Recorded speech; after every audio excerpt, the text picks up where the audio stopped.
Welcome to the Nomad Network, your first stop for complete and comprehensive Chicago Bears football coverage. Dive deep into analyses, updates, and all things Bears. Subscribe to our YouTube channel today and never miss a beat. Thank you in advance for your support. We promise to bring you the best because together we're unstoppable. Go Bears.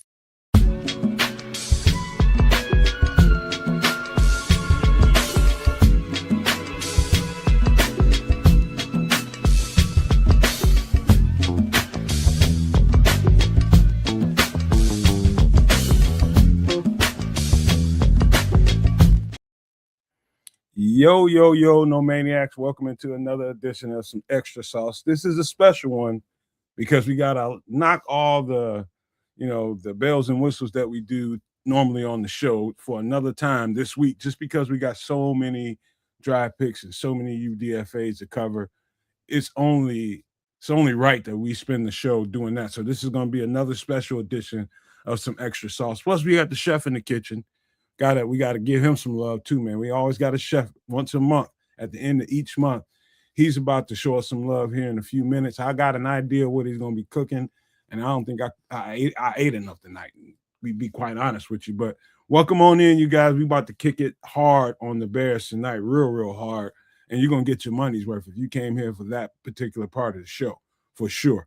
But again, this is a special one tonight. We're going to do this in a certain way because there's so many players to talk about. It's like 19, 20, 18 to 20 breakdowns to do. Plus, we got a chef again. But, man, we're going to have a good time doing it. Buckle up, and we're going to enjoy some Chicago Bears and some food tonight, man. I'm going to kick it on over here to my right, pass it on over to Canuck for an alley-oop and see if he ate too much and can dunk. I ain't dunking anything but a donut tonight.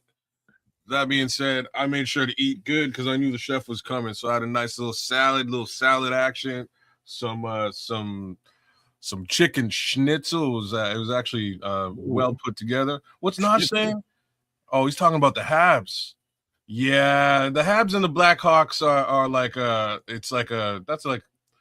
that goes back for many moons, man. And being a semi or an old Habs fan, I'm well aware.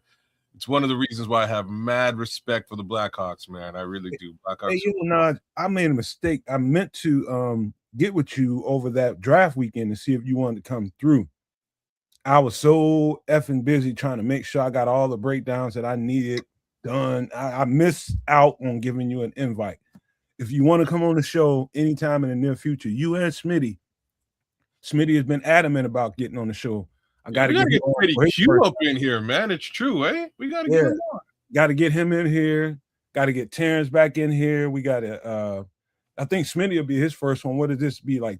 Naj's third or fourth? Yeah, third or fourth trip. So we're gonna try to take care of that, man. If you want to get in here, man, just send me an email. Gonna get it set up for you, man. I would love to see you, man. Kick it a little bit, man. But Liberty's Outlook is in here along with Naj. I tell you what, kids, man, because we got so much to do tonight, especially this football stuff. Let's get it going. How's been life? This real quick. How's your life been treating you? Life's straight, man. No, nothing. Nothing too different than last week, other than we've got a whole bunch of new drafted players, and we still don't have an edge rusher. So there's that. Oh Lord, that's in your bones right now, ain't it? I think it's in everybody's bones except for like those who don't want it to be in their bones. So I'll tell you what, if you are part of the family here, and this is you, but for the people that's on the outside looking in, I'm gonna do my damn well best to make people understand some things tonight about that draft and why they may or may not have chosen to get that particular edge rusher everybody's looking for. I got my reasons, but we'll get to that in a little bit. I'll tell you something interesting about my life this week. My girlfriend, number one, she pissed me off about not the chicken stuff that happened, but I was like, did you get her with the ribs? No, and she still didn't eat it at work until like a day. She still didn't even eat it. That's you called it too, man. You said she ain't even gonna. Oh man, and she smiled, and I was like, "You dirty." That was just out of spite, man. That was just spiteful. That's cold. I'll tell you something. I got to tell you, man. I did something. I'd say for the third or fourth time, talking about musically. I took some stabs at country music, and my girlfriend, the latest one that I did, she loves it. Like the one that I did before, I put another one out to social media, and people effing loved it. It's one of the favorite ones out there. And I did one about 48 hours, about 24 hours ago, and I let my girlfriend hear it last night. And she said it sounded and she loved it. Crosby, Stills, and Nash. You familiar? Yeah. I didn't realize how much of them I was listening to until I realized who they actually were. I just listened to their music. And I just love how they sound sonically. And I just did one the other day, and she was just like, that's exactly what that sounds like. And that just goes to show you, man, them inspirations come from everywhere. Anytime any producer goes to make any kind of music, he's got inspiration from somewhere. And I don't know that anybody, there might be some unique creatures out here that goes into a studio and decides to make a beat sound like something or music sound like something. I have no plan when I go in the studio. None. And whatever comes out, comes out. And it's just what I'm feeling at the time. And she absolutely, that's one of the ones, it's hard. She's a hard audience, bro. And she effing loved that one. That's interesting. So like every good Canadian should be familiar with that particular group of people. Reason being is there's a fourth name that is regularly attributed to those other three you named. The three you named are the three Americans. The Canadian is Neil Young. So it's usually Crosby, Stills, Nash, and Young. That's usually how that rocks out. I might have said it wrong. She probably said that. No, you said it right. Right. There's just it's usually Young as well. Neil Young's a serious. Yeah, he's a Canadian guy, man. He's like when I say a Canadian guy, he was like one of the big Canadian acts at why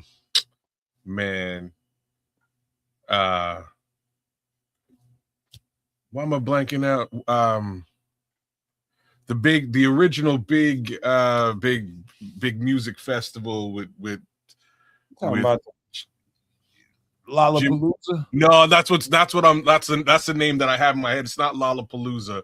It's Woodstock. There we go. Thank you. Woodstock with Jimi Hendrix. Like him and Jimmy rocked out, and he like spread a lot of the legend of Jimi Hendrix just by word of mouth when he was doing stuff. Like, yo, you got to check out this guy. He's crazy. And this is Neil Young. Did a couple of tracks with Jimmy in time. He's a big Canadian guy. Keep on rocking in the free world is Neil Young. I got to speed it up a little bit because I know the chef is waiting to get going, man. I don't know what it is about acoustic guitar and white people, but they absolutely love acoustic guitar. You know what? So you started talking about ballads last week, and I was clowning you, and then I got in my car, and a song came on, and it blew my mind. It was this ballad, and it's 1,000,000,000% acoustic. You know what I'm saying? Like acoustic guitar and shit. I was like, oh man, you listen to Tracy Chapman, motherfucker. It might as well have been. I will say it's much whiter than Tracy Chapman's ever been. But the cat could sing, man. So I was just listening to the song. It reminded me of a couple people. So I was like, let me check out some of this stuff. And I've been listening to this guy all week, singing up and down my crib, and my wife looking at me like, what happened to you? You know what I mean? Like, no, man. You know what I'm saying? What happened to you, man? But anyways, I guess it all kind of lines up. So now, strangely, I kind of want to hear your country track too, because go figure. Anyway, I got a nice little list of them now. I got several. All right. But yeah, man. Let's point me at that country track and the ballad, and let me listen to them both. We'll see. Country, soft rock, hard rock, I can do it all, man.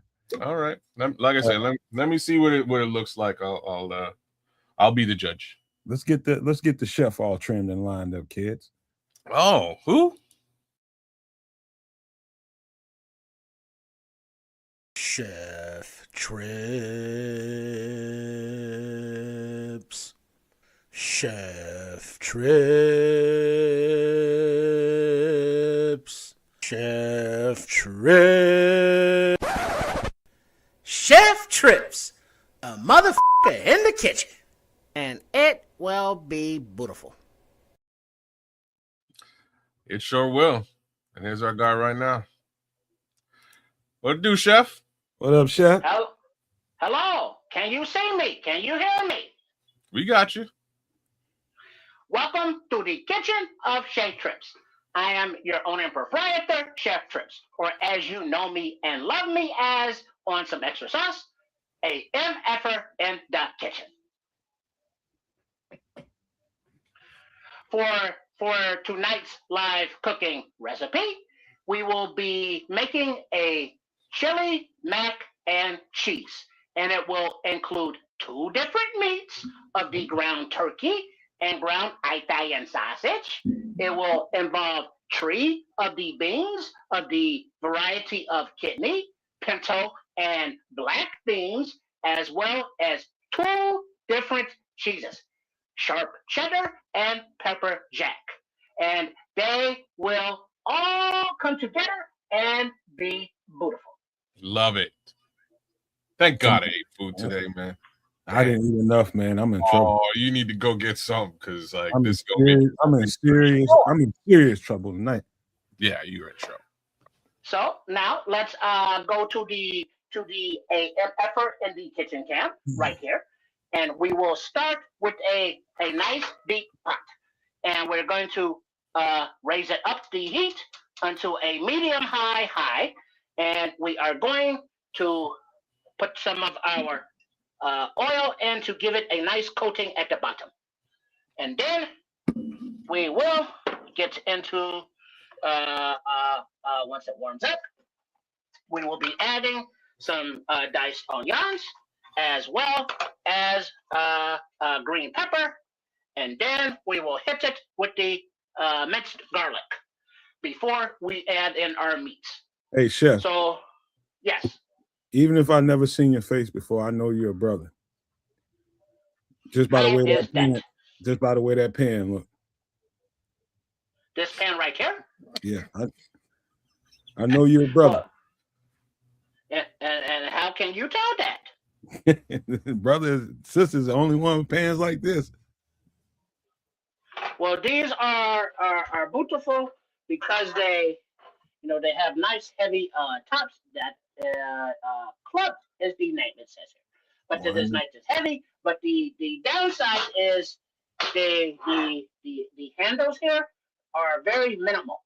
So when you are moving or stirring it around, you have to have a oven mitt on so you do not burn yourself, because you do not want to be stirring around and breaking up meat or anything like that, because it will slide off of the burner. I know they will survive a nuclear disaster. I know that. Well, that is very true, because you can keep these under your sink for decades, and then you can use them for even decades more. So now we will introduce some of our onions, because some we will leave over as a topping.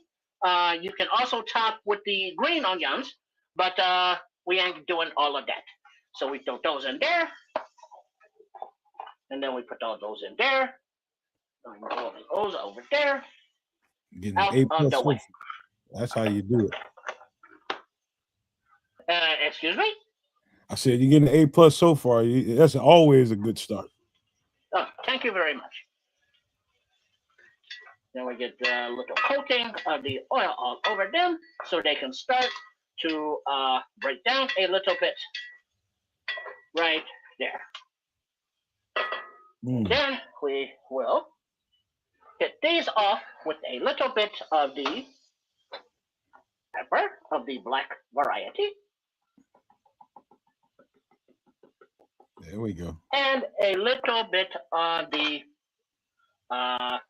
natural sea salt. Not too much, because we have other ingredients that will also contain salt and sodium. So I do not like to have a lot of salts and sodium throughout the dish as they will all come together. That's right, Levante. Caramelizing them damn vegetables, man. Got to do it. You ain't doing it right unless you do this part. Because that caramelization unlocks that interior sweetness, and it just changes that flavor profile. And then once the vegetables are within the chili mac, they will break down even more and become nice and soft and juicy and flavorful. Ramen-Narski's got a taste. Super No Maniac Ramen-Narski's got a taste for lime, meat, and cheese.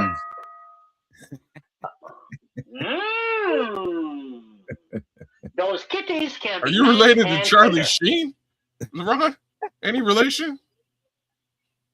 Tiger blood and lion meat? Man.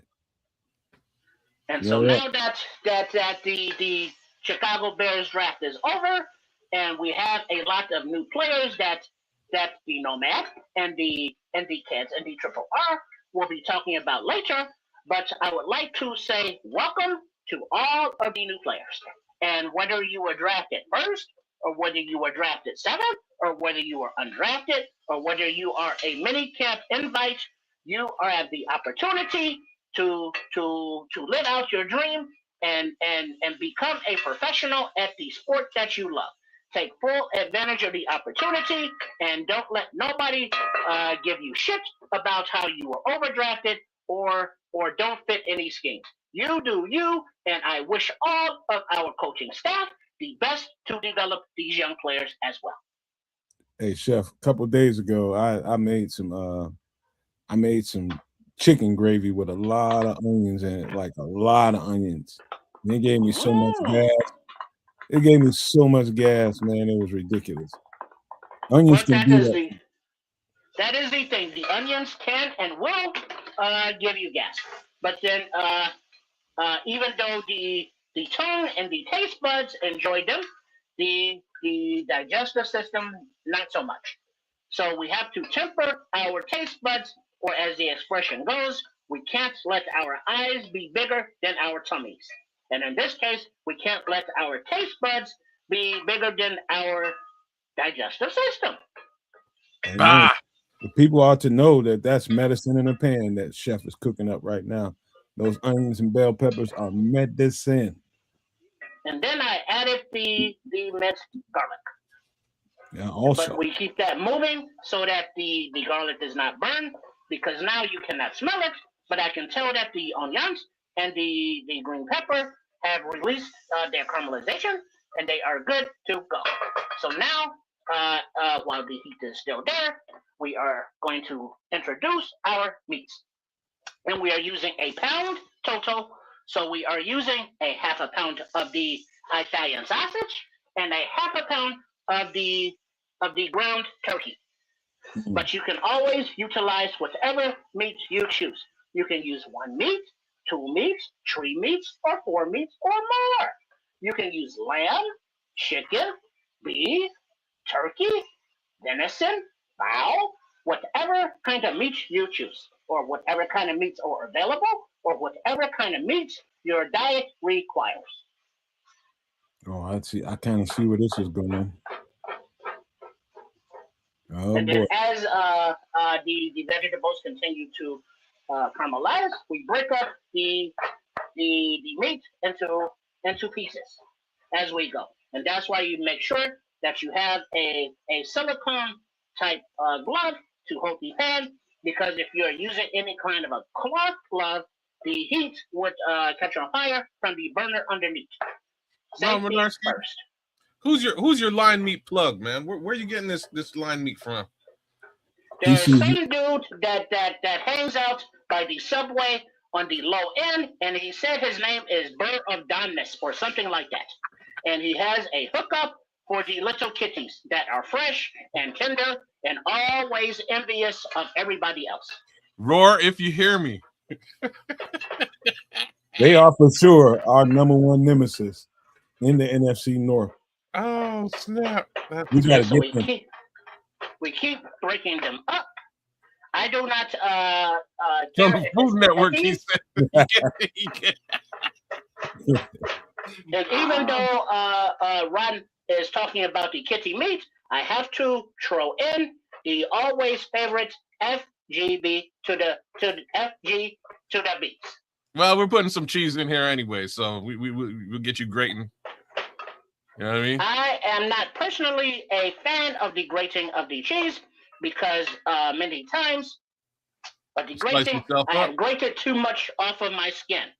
So I'm more of a dice up kind of guy, even though when you grate it and have the shredded, it gets a little more stringy. But when you are using the processed cheese as well, it does not really matter too much. I will show you that in a little bit. But now that we have our meat, and it is the pinkness is almost out, as we don't have to have it brown totally because it will still be cooking. But we want to have the majority of the brown. And as you can see, the very pinkness is still there, but it is almost gone. But we do not want to overcook our meat. I can No, smell Diddy. that. I can smell that. All right, so because you see the sizzle and we do not want the bottom to burn, we will bring our liquid up to temperature at the time. And right now we are using 2.5 cups of plain water. But now if you have access to what you say, beef broth, you can use that. Or you can use a bouillon cube. But in this case, I will be using the better than bouillon flavoring. And so throw that in there to help season that water. There you go. Better than bouillon. I just use some of that with the chicken gravy. That ain't bullshit. Okay, and that is beautiful right there. And so now that is in there. Beautiful. We will also add a can of the diced tomatoes. Uh-oh, stewed tomatoes. And then we will add another can, because we are using a pound of the rotel. Ooh. Man, like spice in his life. And because of the gentle spiciness, we will add a little more of the green chilies. Ooh, now you're doing it now.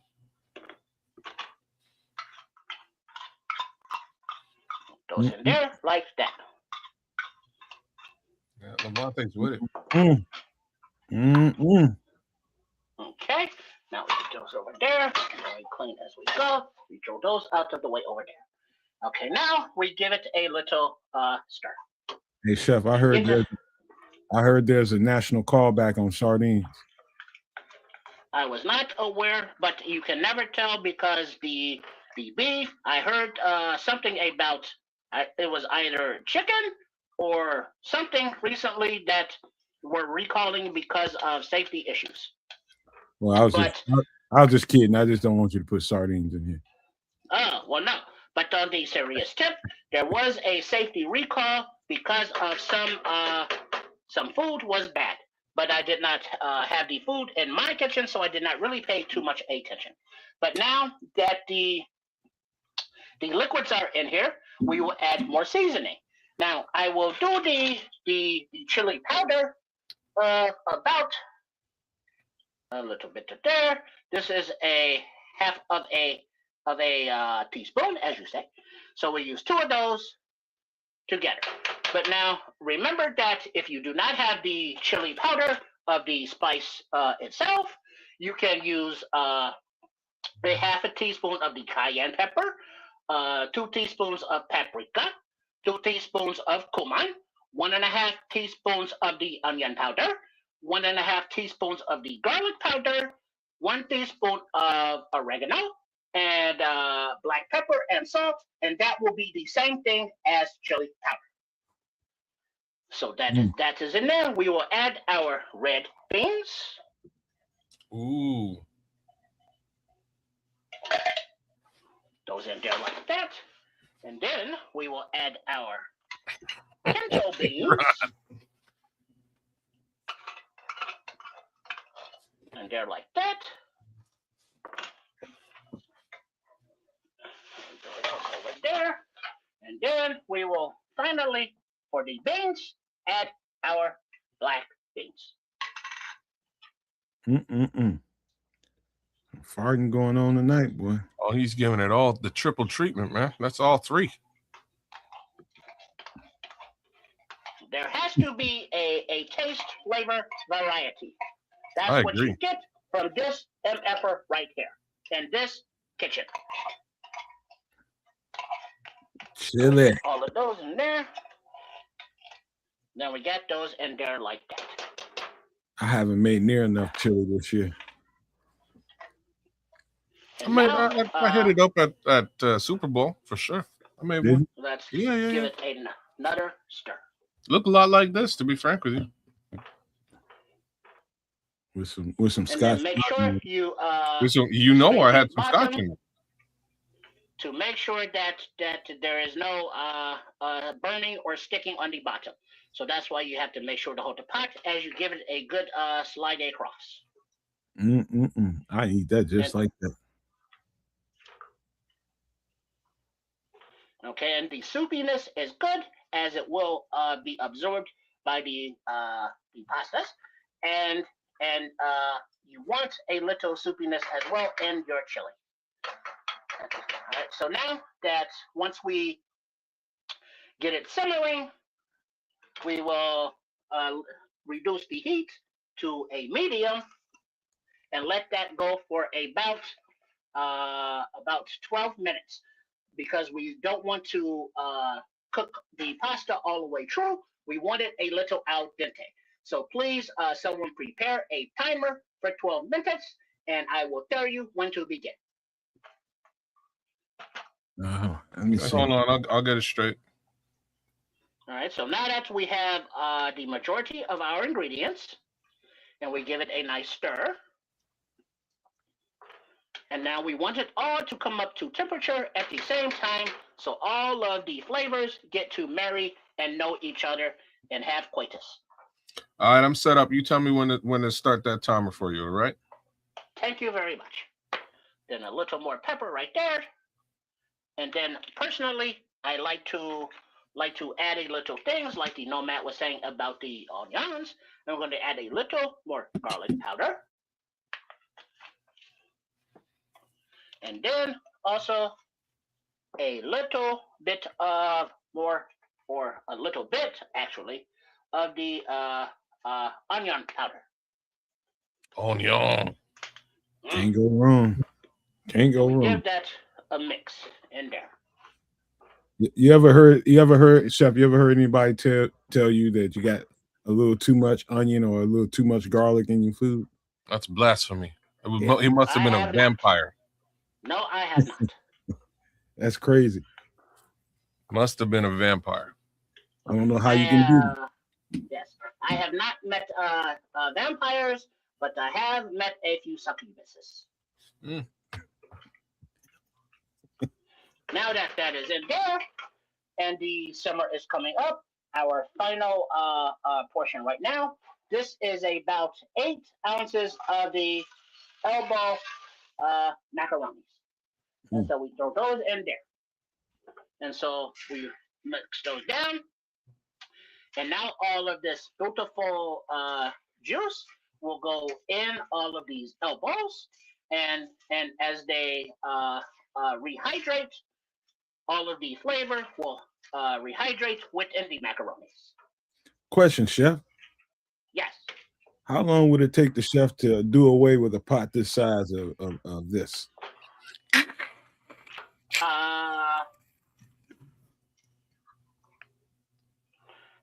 What the chef would probably do if it was for self, eat on it for maybe a day, and then have some leftovers the next day, and then maybe some the next day, but then on the first day, probably freeze half of it for another week or another day. So I would not personally eat all of this until it was all gone at one time. So it will be eat some now, for a few days, and then have some at another time because I had frozen the other part. All I know, Chef, is whenever I want some time to myself and don't want to be bothered by others, I eat a pot of this.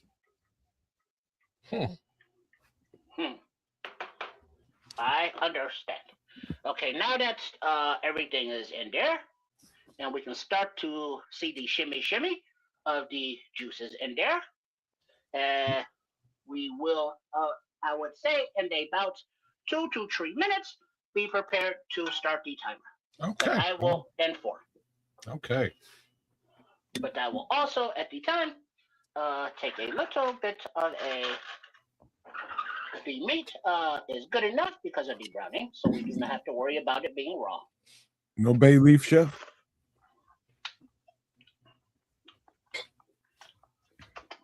It is missing something. Bay leaf. No, it is not the bay leaf per se, but it is a little bit of a little more salt,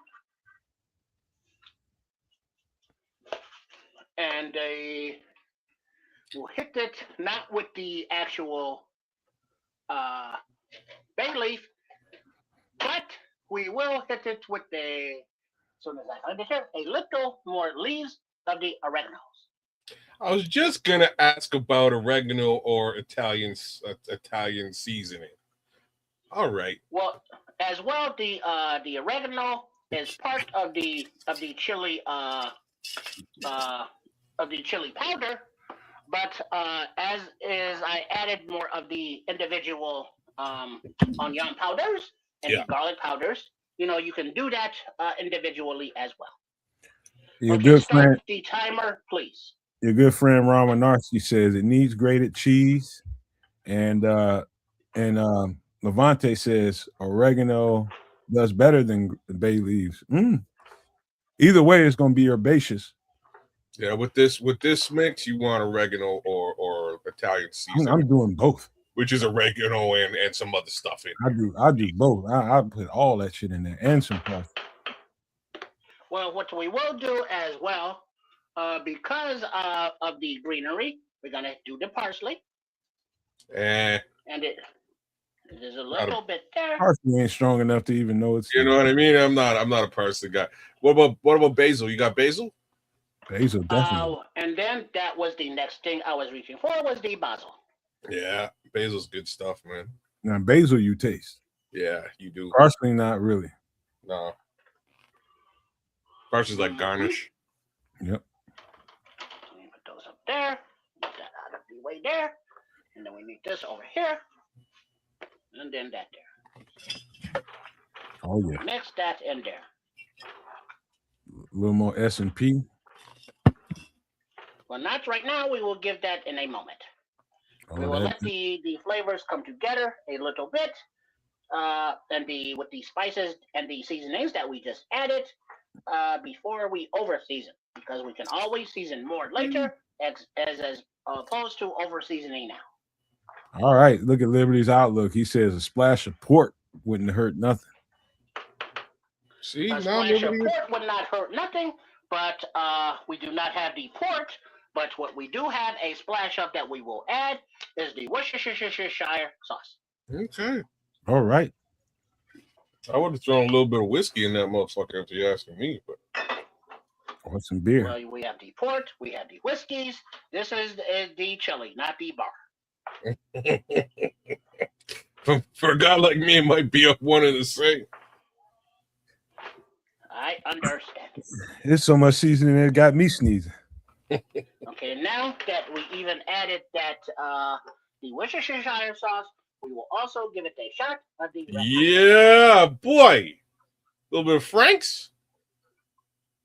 I put that shit in everything. Oh hell yeah.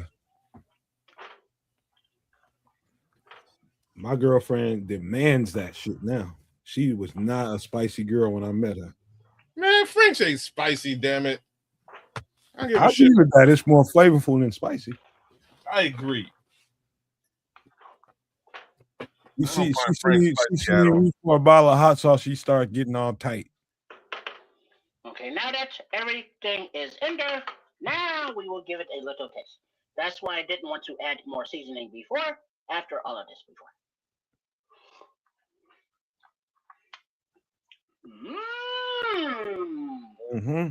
There it goes. That is coming along nicely.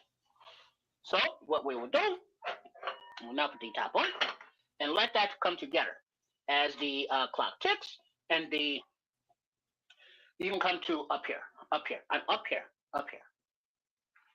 Now, I'm up here.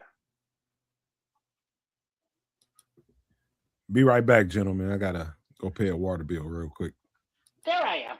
Now, as the macaronis rehydrate and absorb the juices from the two meats and the three beans and all of the other flavors and seasonings, and the tomato juice as well. And they hydrate together with all of those flavors. And when the timer goes off, we will introduce our cheese. And we are using two different cheeses. We are using the sharp cheddar and the pepper jacks. So I did not shred it. I diced it. Tomato, potato, potatoes, whatever. We all call the whole thing cheesy. And so we will put a little cheese in. When the timer goes off, we will mix it in, and then we will give that a few minutes, and then we will turn the heat off, and then we will put more cheese on the top, and then put the top back on. Now, also, I did mention that some of the toppings that you can put on top of your chili macaroni and cheese when it's done are some raw onions or green onions. You will top it off with a little bit of ground corianders, and also you can utilize corn chips, but I will be using some of the Sun mini chips. You can put those either in the bottom of the bowl or around the top of the bowl for the little crunch. But you don't want to really put it into the pot with the whole thing, because they will get soggy and mushy. And they do not last well, like if you freeze a portion, or if you even have leftovers. They will be flavorful, and they will have absorbed the sauce and juices as well as their own flavors, but it just does not the same. So you always add your crunchy stuff at the very end in the individual bowls as they want it. Any questions and or comments? No, well, comments. It'll just become soggy if you do it any other way. So I'm 1,000,000% with you. I'd never seen I never seen mini Sun Chips before. That's kind of cool. I thought that was Pringles. No. Yeah, it seems as though their marketing department possibly came up with new packaging to compete in the Pringles market. And they are Sun Chips, but they are the minis. So that could be a new angle, because they stood out because they were not in the bag. So that is points for their marketing and advertising department for the packaging. Okay, cool. Yeah, never seen that before. That's news to me. The chef just got me into a cycle, just inadvertently. I got a problem with Pringles, man. Like, what? I open up a can of them and won't be nothing left but dust. It is hard because the potato chips, the sour cream and onion, the dill, the barbecue, them barbecue ones are fire though. Yeah, I love the sour cream and onion, but the barbecue, man. Yo, I haven't had a fucking Pringle in gotta be 3 years. Mess with those sour cream, onion, and bacon, and you'll be like a fiend. Oh, we don't have those ones here. Oh God, those are mad. Sour cream and bacon. Sour cream, onion, and break. It's sour cream, onion, bacon. I think. What? And then they have a cheddar bacon. And cheddar. That's it. Sour cream, cheddar, bacon. Sour cream, onion, cheddar, bacon. Oh yeah. You'll be a. I'm telling you, a fiend after that. Oh. I'm scared the of flavor combinations. None of them are let's say real food, or none of them are good for you, but they taste very good. Man, Pringles are dope, man. I love me some Pringles, but it's been a long time, man. I haven't had Pringles in a very long time. Like my chip intake has really hit the skids, man. I truly have to say that. You know what, That Kev? is That's very good. good discipline. Yeah, That's good for you, man. bro. That's Trust it. me. But there are other recipes that I hope to get to, maybe not live, but how you can prepare your own potato chips at home, either not in the grease, but actually in the oven. And you can make your own flavorings from the natural ingredients you have. And then you powder them down, and then you cover them over, and you make your own homemade potato chips. But So now we that's can go back. While you talk, we go you want back to switch to it? the food. Yes, please, so we can check on our dish. Boom. And then you can continue with your comment. Thank you Yeah, very man. much. I've been doing something like what you just suggested, Cavendish. I don't know if y'all got Cavendish fries in the US. I can only assume you do, but they make like a chip that you can fry yourself, and they're dope, man. They're super good. A little bit of maybe like some ranch spice on there. Oh boy, it's they're real good. I've been eating them lately, but I bring myself down to like 7 or 8 chips, period, man. Like I can't eat chips like I once did. Just not good for me. No, it That ain't is good for very nobody. true. It ain't good They're for not nobody. good for any of us. And now what I can tell you is that I can feel the food or the macaronis or whatever trying to stick to the bottom.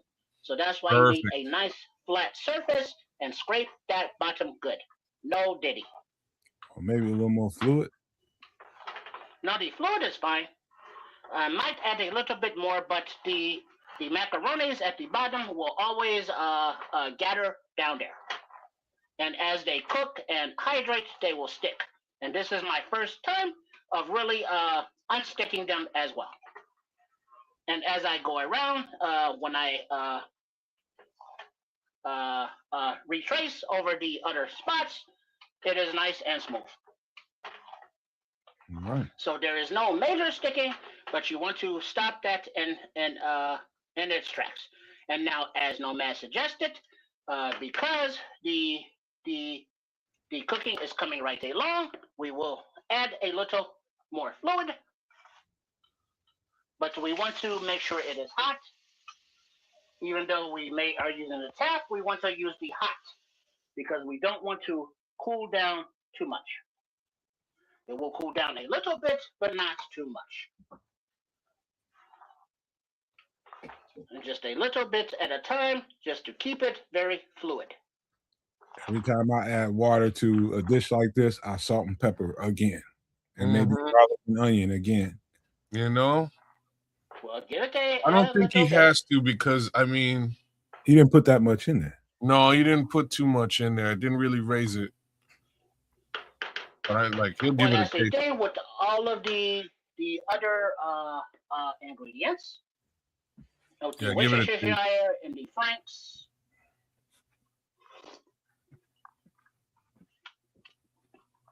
Oh, it's coming along though, man. It's really coming along. The time is almost done, Chef. This does not need any more. Okay. This is any more would be too much. 10, 9, 8, 7, 6, 5, 4, 3, 2, 1. Damn. Thank you very much. Now at this time, I will be turning the heat off.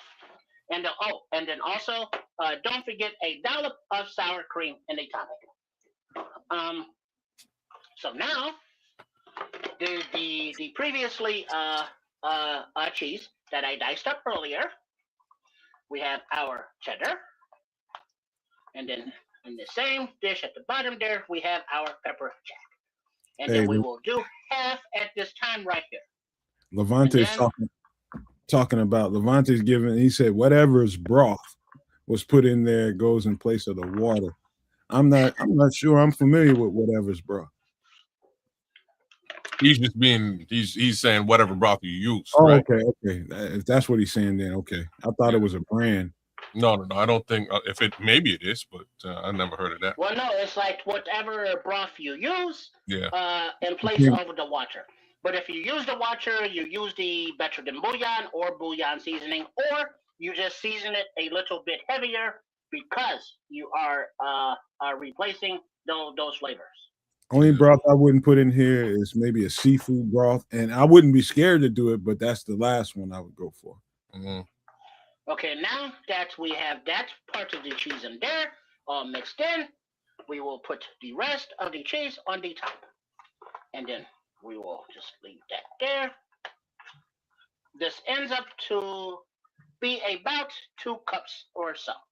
It's coming right along. Then we spread that around there. And then the aforementioned top it with a little splash of the ground coriander. Okay. I got you, Levante. No cumin in this motherfucker?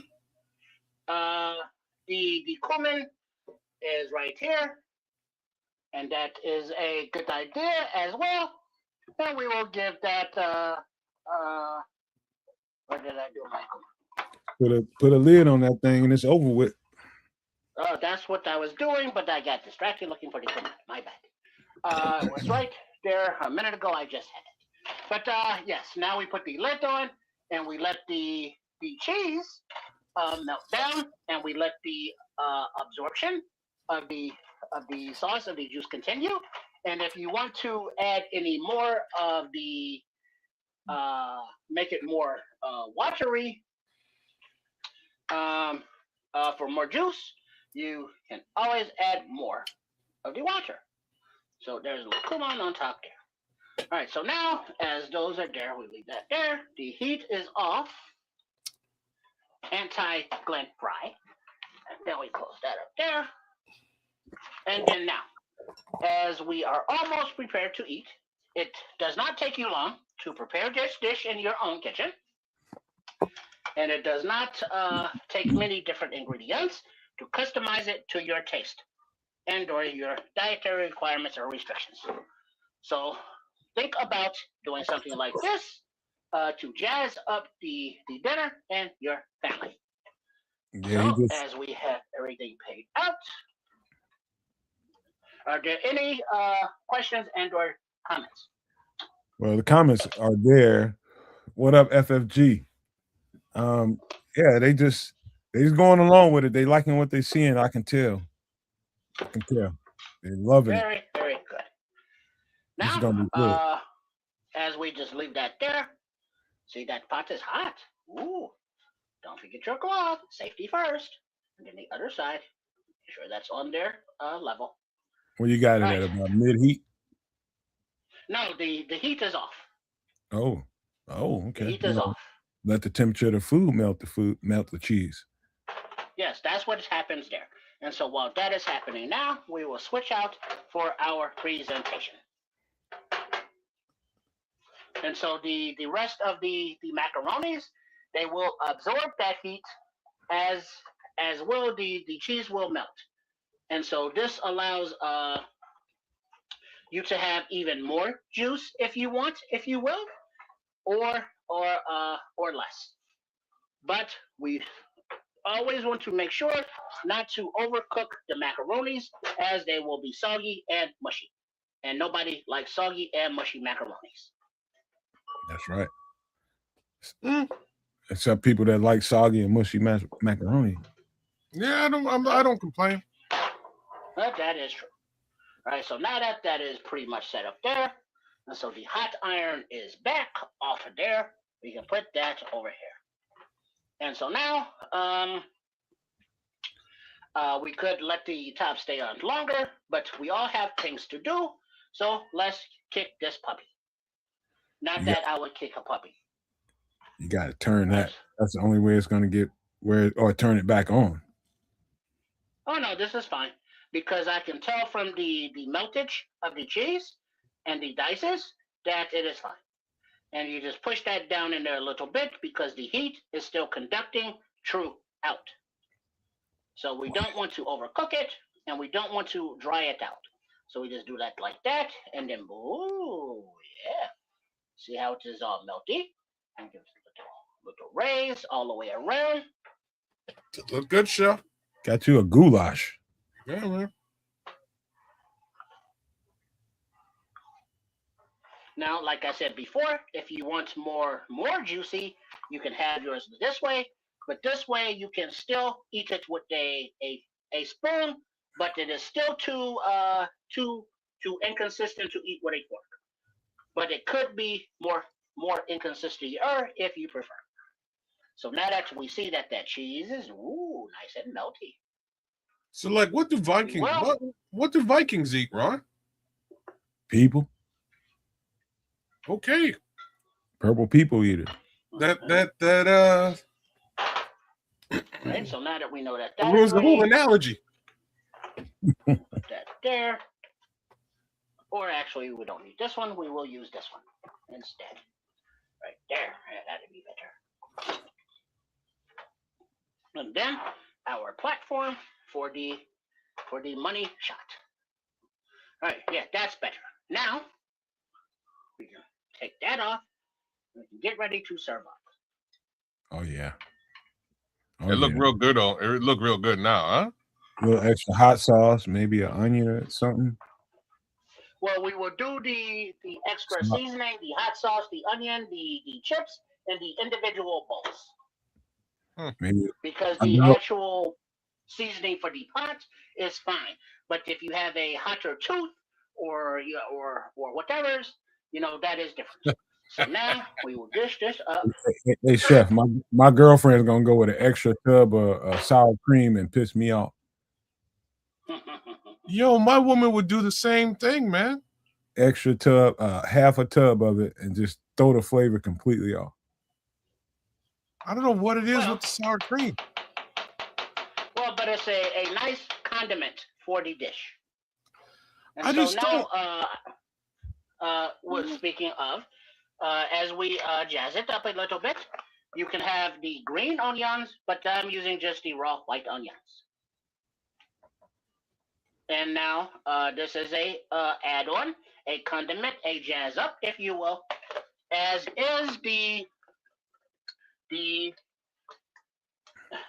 dollop of the sour cream. Holy crap!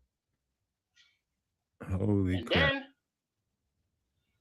now that you have that there, now you need come corn around with the corn chips.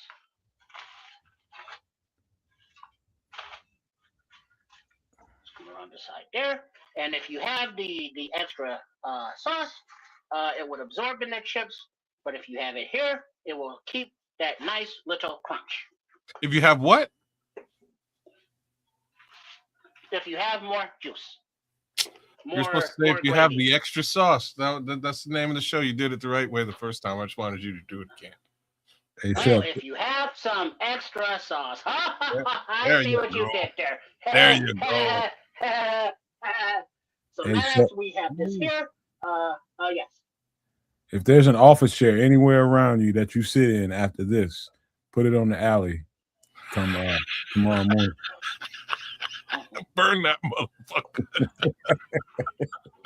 Yes, this is a definitely dish that you may want to light some incense with if you are eating. So now that you see that there, let's come up here and see how it tastes. All right, let's give it the old switcheroo. Boom. Oopsie daisy. Hold on.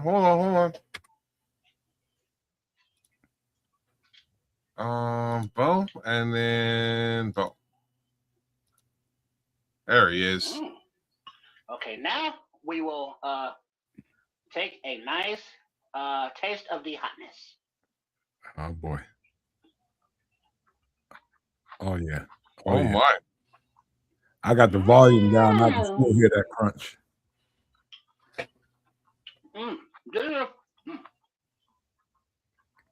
This is why we like the add-ons at the top, because of that crunch. Because everything in the pot is very soft, we do not have that contrast. But we do have the flavors of actual chili. We got the 3 different beans. And then my first bite was a nice piece of the Italian sausage. And then the ground turkey's in there. And then we will also get another crunch with the raw onions. So, Chef, the Liberty's Outlook is throwing another something into the equation, factor into the equation. He says cornbread. Now, I know a lot of people that like cornbread with their chili, and that's the thing. That's the thing. A lot of people like cornbread with the chili, but this does me well. Something like this. Well, you can have the cornbread with it, or back in the day, you can have some oyster crackers, or you can have some saltines. I like Ritz or saltines. Yo, but the oyster crackers are dope, man. I know what you're talking about. Those are good. Yeah, you can do them. So, all of the different varieties of the cracker or crunch, all of the different varieties of the vegetables, all of the different varieties of the meats, all of the different varieties of the beans, and all of the different varieties of the cheeses, and all of the different varieties of the strength of the salt and the pepper and the seasonings and the spices. So, and all of the varieties of the pastas, because I use the elbow macaronis, but you can use whatever you have. So you can taste the green pepper, but it is not the peppers, but it is not hot. The Frank's hot sauce does not add heat, but it adds a little kick. So you can also, if you are from the Chicago area and you really want to set it off a little bit, let's add a little bit of the hot giardiniera. Oh boy! And then we will put a little bit of that on the top. Oh boy! You put it on the top? Okay. Well, we don't mix it in, but we're just adding it to the top of the bowl, like that. But then we will, give it a good mix. Give it a next level little bite. Yeah, I'll give it a good kick. And then that will indeed.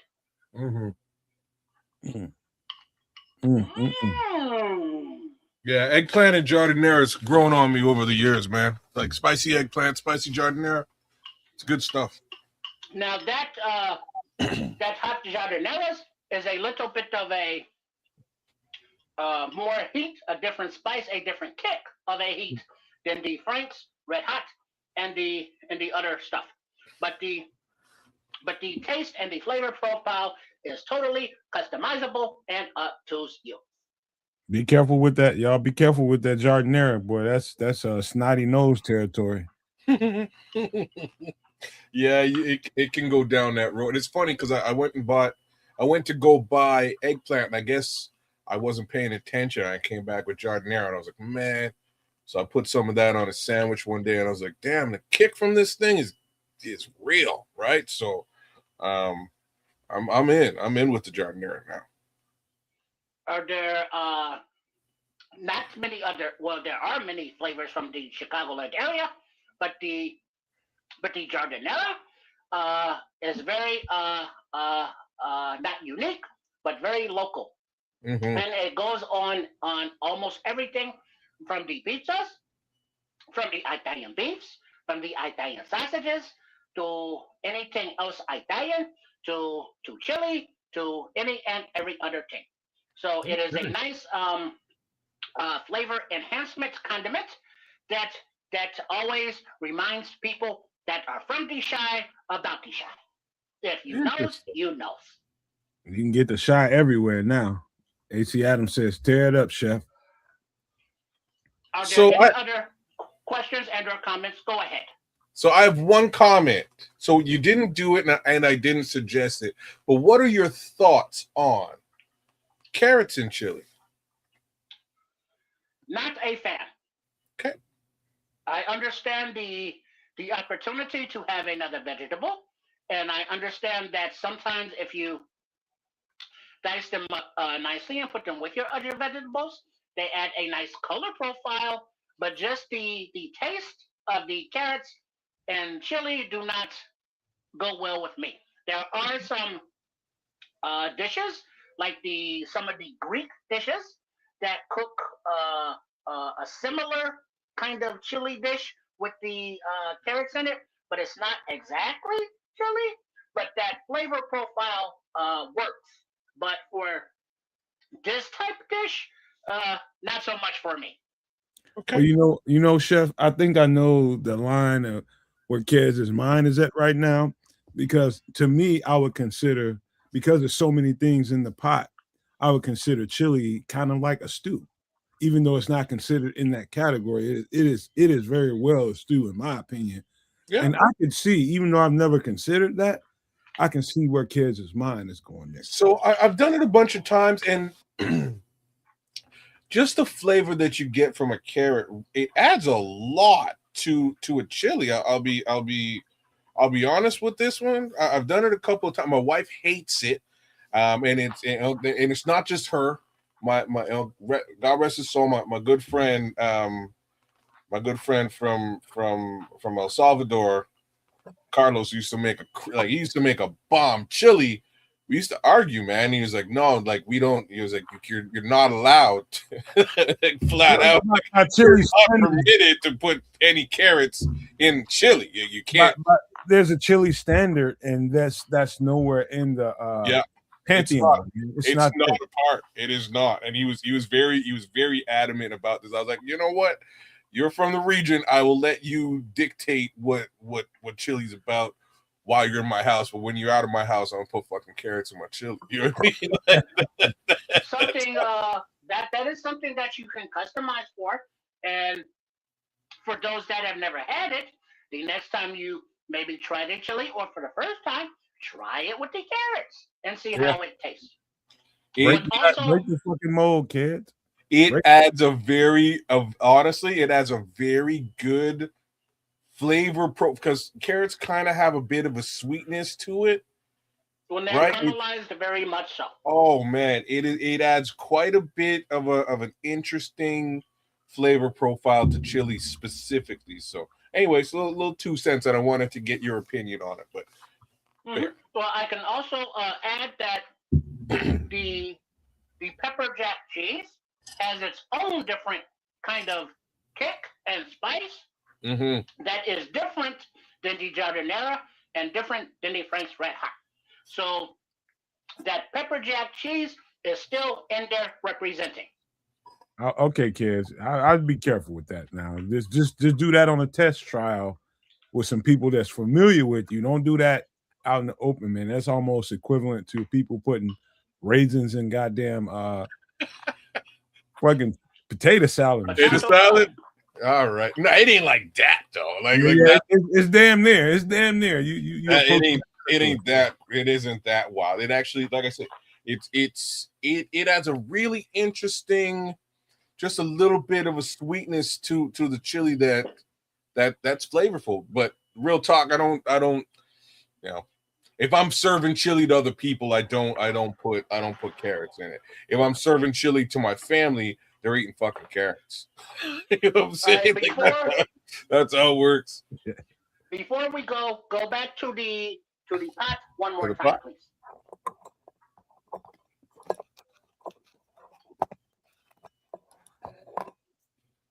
And because now you see that settled down quite a bit. Once it has settled and solidified, it absorbs the rest of the liquid. The cheese melts in, and it becomes a very nice dish. Yeah, that's nice and thick, man. That looked great. That's very thick. Yeah, man. That's almost. Put that on hot dog. Like the Triple R likes his ladies. Put that on a hot dog with the goddamn macaroni on it. You know what? Yeah, man. Just throw that on a bun. You good to go. So this is the 2 meat. What's up, Paul? 2 cheese, chili, mac, and cheese. He's calling it chili. He's calling it chili mac. I'm calling it goulash, Paul. think it's more goulash, and I like it. And then we have our accoutrements on the top. So there are not hundreds, but several dozen different flavors all in here together. And so now, while this is delicious, the leftovers of this will be even more delicious because it gives the opportunity for all of the flavors to meld even more. I love the chef being human, man. He's not putting onions in a bowl of Wheaties no more. He's doing regular people food. That's everyday food right there. You want to feed your family, you want to get everybody full and go to bed and have a good night's sleep, put this on the pot. Because as Nomad mentioned, we can come back up here, please. Switch it up, kid. Sorry. Because as Nomad mentioned, the things in the world are very crazy right now, and a lot of the foods are very expensive, and a lot of them are getting even more expensive. Because example, in this dish right here, I used the ground turkey, and I think it was more $3 to $4 or $5 a pound versus the ground beef, which is more like $12 a pound. Oh, wow. So substitute where you can, not only according to your taste buds or your dietary restrictions and or requirements, but according to your budget. And as things get more and more expensive, you want to utilize the foods that are inexpensive, but you want to make them interesting. You want to make them good. You want to make them tasty. You want to make them enjoyable, and you want to make them filling so that the kitchen budget, the food budget for you and your family can stretch longer, and you can eat healthier kind of foods that taste good and that have a little variety and will keep you full. And the varieties can be for the individual member, whether you like sour cream or you don't. Whether you get corn chips or you can get different flavors of the corn chips or the sun chips or whatever kind of chips you use, and that gives it a different profile the next time you eat it. So the leftovers are the same, but they are also different. Green onions as opposed to regular dice. Utilize the carrots. So whatever way that you need to make it stretch or make it a little bit different, don't be afraid to try it a little bit. You may have a recipe, but that is only a rough outline type guideline. It is not like a law written in stone. So utilize what you have available, and what you can afford to make the taste the best way you can. Amen to that. Very well done, chef. Very. How much you think it costs to put that together? Well, let's go through it real fast. The Italian sausage, let's just call it $5, and that was for a pound, but I only used a half a pound of that.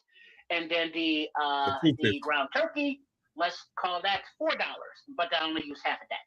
So those two, and then elbow macaronis. Was it 8 ounces?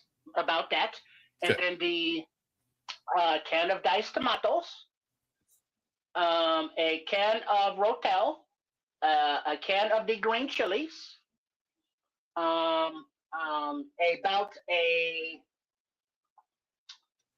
that much of the block of pepper jack cheese, so a few dollars.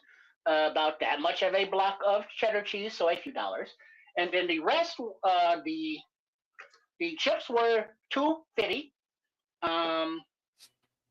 The onion, which you get in a bag, of a few pounds, so however much an onion is. And then the kitchen and pantry staples of the salt, the cumin, and these the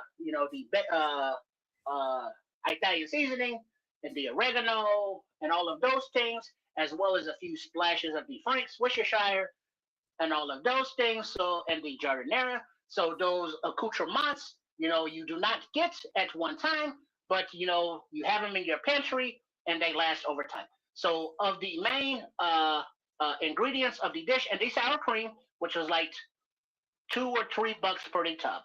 So I'm not keeping track, but those are pretty much all of the ingredients. So I who was think you're ever close to adding that about. up? Yeah, I did a little bit of addition there. And the black beans, Yeah, the kidney beans, and the pinto beans. I counted the 3 beans too. So you're probably around $25, and that'll probably feed a family of 4 for at least 2 days. At least. Easy. Yeah. And so that's a family of 4. So if you are an individual, as I mentioned earlier, you make this pot, and then you, before you put away the leftovers, you put half of them as leftovers, and then you freeze the other half for another day, another week, another month. When you don't want to cook, don't have to cook. So that cost is also deferred into the future for other meals. I'm eating on that, and I'm stinking for 4 days. Well, that is one way to do it, because I know that if you make something like this and you have extra onions and you have that reaction when you go night with the girlfriend, you will be doing many Dutch ovens. Mm-hmm. So are there any other questions and or comments before I get out of here and transfer it, the controls back over to the studio where the Triple R is, so you all can continue the Some Extra Sauce show. So any more of the questions or the comments? I got a comment. One last comment. I'm gonna do that for 4 days, and I'm gonna accept the couch for all 4 days. I don't even think the cat will let you out there. Nah, she don't want to even be in the house. Paul Rodriguez is like, Sun Chips are top tier. Debate a wall. He's not happy. He's not hearing any kind of sideways talk about the Sun Chips. Sun Chips are top tier. I really like Sun Chips too, man. It's joke. It's all about and they the have petroleum. multiple flavors. Mm-hmm. It's all about the petroleum buildup in the house after that. And then if you really want to get jiggy with it, you can use any flavor of Doritos. Okay, yeah, they got some cool new stuff going on with the Doritos too, man. What the hell was the last one I had? I had something real cool the other day. Shit, it'll come back to me afterwards. My daughter was like, Dad, I bought these just for you. I was like, I can't eat chips, but I had to have 2 just to test it out, man. And shit, Doritos doing some special things out there in the world. So whatever customizations you have to make, you make sure you make them, because this is beautiful. Oh yeah. So once again, I would like to thank the Nomad. I would like to thank the cats of the Canucks and the Triple R and all of the Nomaniacs, all of the cats Canuckers, and all of the sports Chicago style ers. And make sure that everybody is subscribed and liked, because you will need to know those notifications on when it is the last Wednesday of the month, and you will get a visit to this kitchen where you will see this MFer right here in here making these dishes for use. So please be sure to subscribe to my channel at Chef Trips here on the YouTubes, and look forward to seeing the video recipes. So I hope you do try this chili mac and cheese recipe with the 2 different meats, the 3 different beans, and the 2 different cheeses with the accoutrements in your own kitchen to your own specifications and dietary requirements and budget. And I hope your family enjoys it. Thanks for coming. See you next time. And there goes that chef, man. God love him. God bless him. Hey. Crushed it again. Crushed it again. That was a good one. That was a very good one. Oh, you know, talking about food, just burning a little time here. Cooking economically. Like I'm one of those people. This house is a family that we don't eat out very much at all. At freaking all. You know what I mean? When we do it, my girlfriend fights with me every time, unless it's the Asian place that she wants to go to, or the taco place she wants. And it doesn't. The Asian place is because we get so much there. She fusses about that because it's going to cost us a 60 ball every time. Oh, for the two of you, for sure. A 60 ball every single time. Mm-hmm. And I understand it now. You know what I mean? In Canada, that's a cool hundo. I'm just saying, exchange rate. Yeah. Every time. Mm-hmm. And even though it's satisfying in that moment, think about what that 60 could have done or that 100 could have done. You never know, man. You never know. I'm like we eat fast food a lot. Like I won't even lie about this, but it's now, you know, it's like very specific fast food that I can get away with and stuff. You know what I mean? Like I do things a little bit differently now. No, like virtually no fast food chains anymore, like very specific stuff. But you know, we tend to pound back a couple of burgers here and there and a little bit of chicken here and there on a regular basis. But we've been starting to really eat more whole foods, you know, cook that stuff up and you know, like all week, all these last 2 weeks, all I've eaten is, you know, clean meats, whether it's salmon, chicken, or beef, a salad, and just white rice. And I feel great, bro. I haven't felt this good. I haven't felt as good as I felt over the last 3 days in months. So, you know, knock on wood. Just put that out there now. Knock on wood. I ain't trying to jinx nothing, but I feel fantastic. I've been eating well. And you know, we're trying to continue all that. Oh, you know what I did do this week? I know you asked me like what I get up to. So this week, I put on my Black Jesus outfit, and I got out back and I started doing some gardening, man. What? Yeah. Yeah. Okay. Yeah. Are you gonna take it through the season when it gets really, really hot? Well, yeah. Just let that shit wilt. It's good. No, Everybody can start a garden, but are you going to handle it through the season? So what we've come to find since the pandemic, and this is shit that I've been keeping secret because it's much easier to make fun of you because it's hilarious. But yeah, on the outside of this, why am I hilarious for doing a garden, man? Because I like to bug the shit out of you. It works really well. But in any event, I have a green thumb, man, and I didn't know this, but I got a green thumb. I've got a whole plant area now in my crib. You know, I don't just have a plant or two. I have I have 60 plants growing, and it's just something I've been doing over the course of the last little while. The wife kind of got into it. My daughter's into it now, so we're just planting. And we got like crazy aloes and stuff. Like we got a whole bunch of stuff going on here. So I figured I'd take it a little bit further and start doing like actual, you know, fruits and vegetables and stuff like that. So that's my new little foray into the wilderness. Got a little mini greenhouse thing going on. So, you know, that's what I got into this weekend. It was kind of cool. And you know what? It's so rewarding once you start doing it. That like when you start, especially when the fall starts to come, you know, late June, July, in that time frame, you know, sometimes in the August it might start popping for certain vegetables, but it's so rewarding. And the freshness, I mean, like the freshness in a few months that you get out of your garden, the antioxidants from those vegetables can carry you through the year.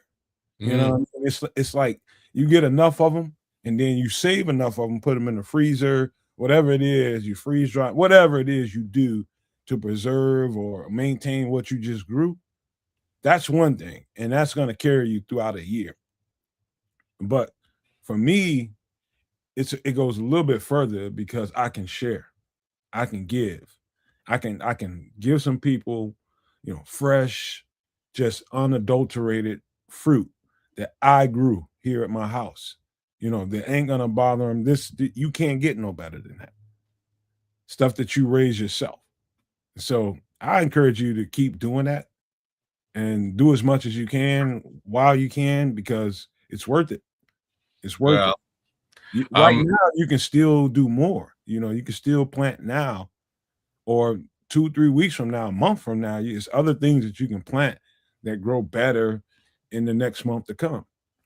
Well, that's what I'm doing. So I got a few things going on. The major impetus of all this was strawberries, man. Like, I don't know. I'm pretty sure I said it here. Unadulterated fruit. Are we talking about Jordan Love? Ouch! Oh, wow. Oh, Wendy, man, that was great. Well timed. Well played, sir. I appreciate that. I'm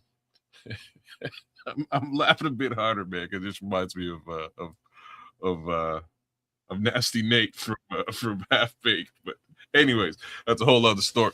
What's your favorite veggie? Carrot. Outside of onions, I love onions, peppers, and carrots. Those are my three favorites. Go somewhere and get you some buckets. Yeah, and grow them in buckets. And get you some dirt. Okay, I got dirt galore already. Go no further than 3 to 4 inches under the soil and drop some seeds in there. Poke about in a bucket, a normal size bucket, poke about, let's say, about 14 to 18 holes. Just small, good. Just take a pin, take it out there and poke that many holes in there and drop some seeds in each one of those holes. No longer than probably the middle part of your finger. And watch what happens. Go get about 8 to 10 buckets. Okay. And you're gonna have carrots. And you know what? Carrots will last quite a while, because you can use that same dirt. And over the winter, if you can find somewhere where it's cool and dry, those carrots will last a long time. Inside you just bring the bucket inside, you're saying? No, it's got critters inside of it, but you're gonna probably need some new dirt. Just go buy another bag of dirt, put them in some kind of box or something, a small box, pile them up, and pour a whole bunch of dirt over top of them, and they will last. Okay. For a long time. You can have those midwinter. What do, Trip? Your boy killed it again. Oh, unalived it. Oh, yeah, right. All right. On always a shout out to the fam of the Under the Sports Chicago Style umbrella. Mm-hmm. Our website, Sports Chicago Style. The website is there. The channel is there at Chef Trips. He's doing it. I saw what he made, and I got the munchies myself now. and now it's the regular munchies because I'm hungry. Settle down, Bishop. Settle down, FFG. Shout out to everybody. Big up Nomad, big up kids. Let's rock. Oh, right about the eggshells, man. I'm gonna have to start doing more of that. Rinse and grind up your eggshells and sprinkle in the garden to help your soil. Okay, all right. It helps your soil because eggshells are they have the ingredients in them, but they're also a food source for worms. It gives them roughage. Mm-hmm. So it helps the worms grow, and the worms are good for your garden. So, but what if you have like a raised garden? I don't know if you're gonna have worms in there. It works in any dirt, in any soil. Yeah. Okay. Yeah, but you can also, if you have the raised beds, get you some worms on in there. Okay. Introduce them to that environment and let them live there, and now you got worms. All right. I'll tell you what, man. Great episode. Give my compliments to the chef for me, Triple R. But we got to get to some, and I'm feeling like right about now, I probably need to do a little less talking on these first guys, and we're gonna go through the entire draft class not fast, but we're gonna do the best we can to cover them all. We'll start right there at the top.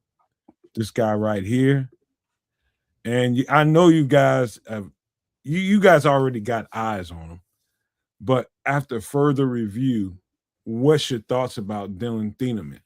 And to me, the draft steal that we got. What do you guys think? Start with you, kids, and go from there. Easily an A+ draft. A+ candidate in the draft. This selection totally fits what we're trying to do. Totally fits a scheme need. He's going to be a starter without question.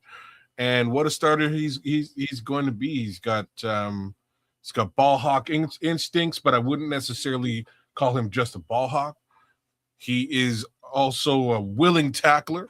Got great range, great speed. He'll knock you in the dirt. There's really, I don't know. There really ain't much more than I can say about Dillon Thieneman outside of the fact that, again, A+ selection by the Chicago Bears. He's going to get it done in that secondary without question. His versatility, his willingness to come up and be a willing tackler and bring ball carrier down, his ability to drive back in coverage, perfect for what Dennis Allen wants to do, and has the speed to man up and cover those drag routes and those one-on-one situations with not only running backs and tight ends but wide receivers. I like it. It was a need. He was one of the best available that could do it. He fit their DNA, as we say. And as Liberty's Outlook is pointing out, he's a blue chip player. Welcome to the squad, young man. Yes, indeed. If you want to go and really get some credentials about what we do over here on the Nomad Network and talking about what the channel has done throughout the entire offseason, identifying some of these guys, one of the very first draft shows that we did, one of the very first players we broke down was this guy right here. And so you're talking about first on the block in the Bears podcast community, I'm pretty sure we were number one. Right away. It didn't take me watching too much tape on this guy right here at all. Didn't take very much time. Right away, I knew this was a stud safety right here. And he's going to be a Pro Bowl. Right here in Chicago.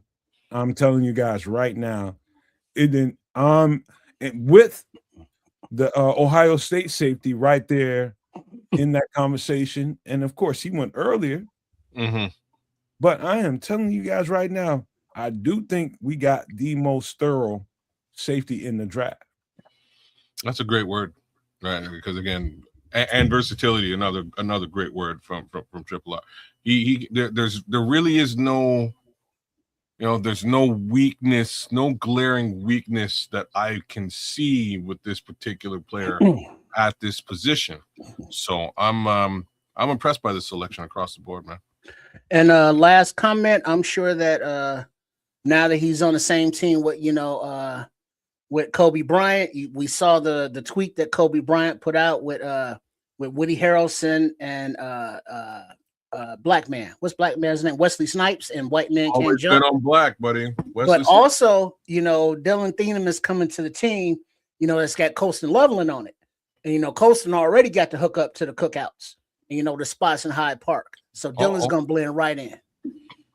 And kids, if you don't know what Hyde Park is, that means they got the jungle fever. They're in love. Like sometimes you watch tape and you gotta watch more, you gotta watch more, and you gotta watch more to try to find how to break this guy down in a composite, put it all together and come up with a conclusion. And it just did not take me long with this cat. Right away, I knew what I knew right away. And I knew this guy, y'all probably got tired of me bringing him up in every mock draft. But because that's how good his tape is. I mean, complete. He's a pro safety playing in college. You talking about a day one starter, it's hard to find another safety in this draft that I can say that about. This guy he's a professional safety with the skill set to boot. He's got range. He's got speed and agility. He's got recover. He can recover on the next level too. When he does make a false step or two to get a little bit off base, he can recover pretty quickly.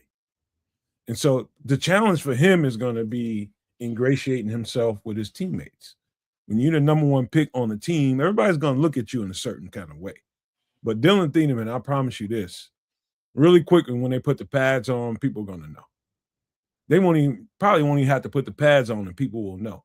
He's always situationed in a way that he can make a play on the ball. And when it's time to trigger and get to the ball, he gets to the ball fast, extremely fast. And he's always around it all the time. Even when you thought he's out of a play, he's around that ball. And that pays dividends. This is an extremely good pick. The other portion of this is just his ability, the pairing of him with Bryant. They can kind of they're kind of interchangeable. So that's really going to throw off offenses. They're not going to be sure what to do with either one of these guys back there. So I kind of can't wait to see what that looks like. And Wendy's saying, worst come to worst, if Kyler goes down, maybe you drop him into the nickel position and do something a little bit different back there at safety, right? There's versatility there that we haven't seen yet, and can't wait to see it. You know what that kind of thing brings to the table? Kyler doesn't even have to be injured for him to be put in that position. And you know it's going to multiply. Oh, you're right. You could go single high safety, drop him down, and maybe put Kyler out on the wing. The second they see him come out of high safety or out of the box and put him on a slot receiver, it's going to trigger a thought in the quarterback's mind. It's going to trigger a thought in the quarterback's mind. Either he's going to think, I can take advantage of this guy on this slot receiver or whoever he's guarding. Or he's going to think, okay, we split Kyler out high. We sent him out high to replace him. So they just split up. Kyler went out high. You're going to think you got an opportunity, and that's going to be the first mistake you made. The first mistake you made. The defense just gotten way more multiple now. I'm just thinking about how they could do some very interesting things. Change formation on a dime here and drop him into nickel at times. This could be a very interesting. It's going to be a very interesting secondary, no matter how you slice it. But it's he's big enough. Saying he grew up next door to a black family and got his athleticism from smelling the cooking. That's funny. You know what's funny? That's funny, man. That reminds me of my son's best friend, who grew up right next to us and played it as a DB, and definitely, he a little bit of that rubbed off on him too. Let me tell you how much further this goes, kids. Huh? Because we have extremely fast linebackers. Because remember, I just said that extremely fast linebackers, you can morph a coverage. You can make a hybrid coverage. That's what I'm saying. That too. Yeah, so bro. Only can he replace a linebacker? I mean, a nickel. A nickel. He can go into the linebacker range and he can tackle and field with the best of them. And so that is Dennis Allen's defense has probably got more dynamic than I've ever seen it. And I've been watching him for a long time in the league. And it's gotten more dynamic than I've ever seen it. As we move along, coming off Thieneman here, one descriptor, one adjective that I've come to accept, embrace, and look forward to for Dennis Allen's defensive scheme. Every single one of the players, defensive line, linebackers, defensive backs, hybrid. Mm-hmm. Wait until we get into the secondary pieces, man. There's guys that, oh my God, this draft class is better than y'all can even imagine, man. Even the UDFAs. Come on, let's go. I'm excited. Come on, keep going. Let's go. Right. Any last thoughts on Dillon Thieneman before we? Yeah, I think the last thought to really put into play here is True Pilgrim. He says this was a steal. That's a top 15 talent, and that's why I give it an A+. To be frank with you, to have this level of talent drop down to 25, and for the Bears to identify it, secure it, and be able to start it day one, let's effing go. Hey, shout out Vikings. Man, it's better than you can imagine, man. This is a thoroughbred. Out Vikings. Thank you. Let's get to the next guy, and that is Sam Roush. We're not doing any particular order. This is just the order I loaded these guys up in the immediate assets. And have you guys gotten a chance to check him out? What's your thoughts on him? I'll go first, Sketch. Sure. Heady guy, obviously, Stanford. You know, you have to actually pass the ACT, take the SATs, and get high scores, get up in there. But physical, he's about, 10 pounds lighter or heavier, I don't remember now, than Darnell Washington, you know, the big tight end that took Hippolyte's soul last season. You know, this guy is that kind of stature. He's very athletic, you know, something that's a commonality of the DNA of the Ryan Poles type player are those green RAS scores, those green RAS scores. This Sam Roush, he's an athletic freak as well. He blocks in line, very good at it. He will leak out and become a quarterback's best friend in the soft area when the play breaks down. He will go to the quarterback. He has good hands. He will catch the ball. And once he has the ball in his hands, he is athletic enough, you know, to get a little yak.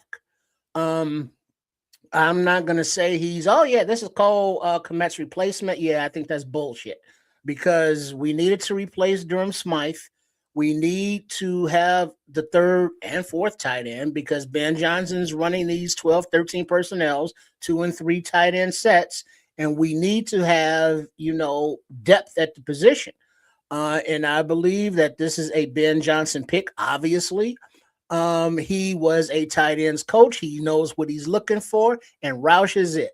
He fits Poles' requirements, and he matches up with Johnson's requirements, and he is now a Bear. Let's fucking go. Bear down. Yeah, I like this guy's versatility. You know, he's clearly a blocking tight end for the most part. Mind you, I like his ability to sort of serve as a fullback in fullback capacity too. It kind of gives us, you know, in my opinion, I think we're going to look at this guy as the Kyle Juszczyk of the Chicago Bears. That's really my thoughts. Who also doubles as a tight end. I will defer with what Tripp was saying with respect to Cole. I think Cole didn't see this one coming when he signed his extension. And with respect to an extension, what they've done is they've given Cole some upfront money, so he's cool, he's blessed. But they've backloaded his contract, which means they're paying him more in 2027. Clearly, they will be paying this young man a fair amount less.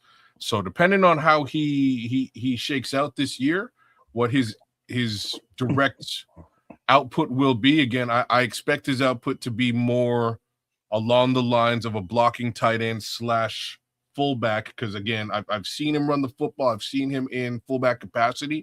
He's a bit of a dangerous guy doing that stuff too. So that's my expectation. I don't really expect him to take over the Cole Kmet role.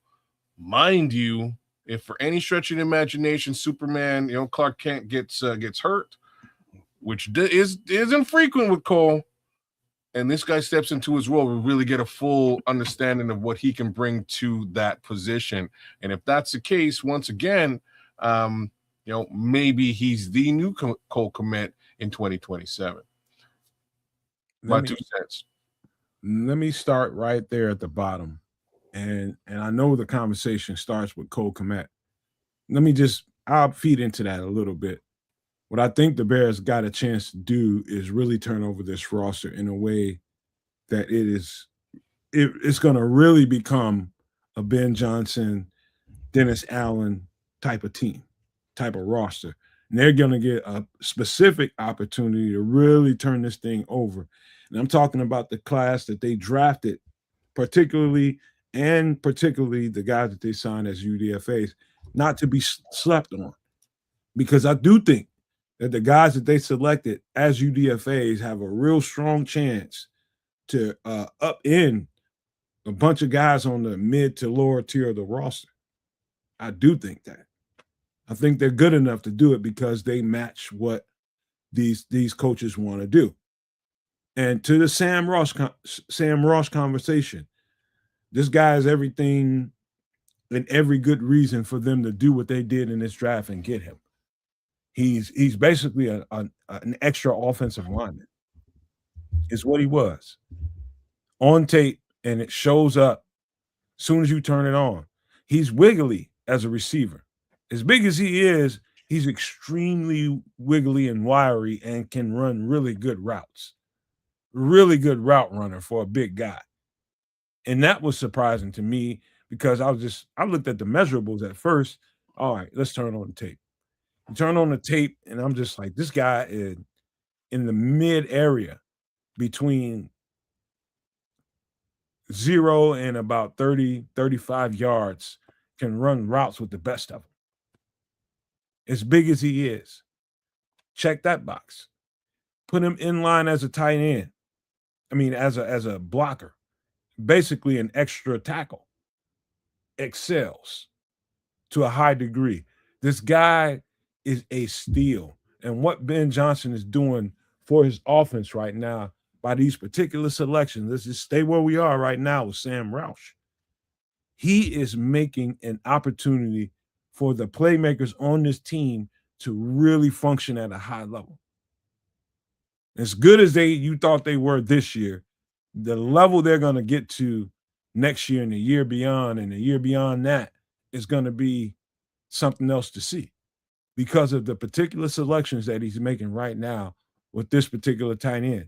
They're getting ready for the future, of course, but right now this guy can be a dominant piece that we can put in 13 personnel right now.